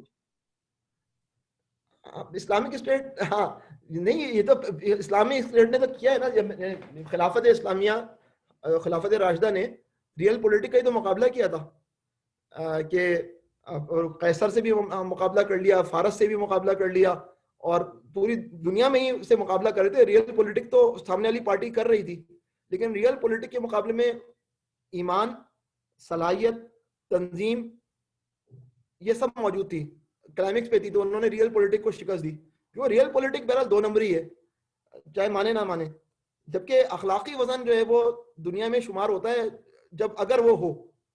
تو اس وجہ سے مجھے اس بات پر پوری امید ہے کہ اگر اللہ نے ہمیں پھر موقع دیا اور اگر ہم نے وہی پرفارمنس دی جو ہمارے آباد نے دی تھی، تو ہم آج کی ریئل پولیٹک کو بھی شکست دے سکتے ہیں. اللہ تعالیٰ ہمیں جو ہے علم نافع عطا فرمائے، اور وہ جو علم نافع حاصل ہوا ہے اس کو جو ہے وہ عمل کی دنیا میں لانے کی توفیق عطا فرمائے. وآخر دعوانا الحمدللہ رب العالمین.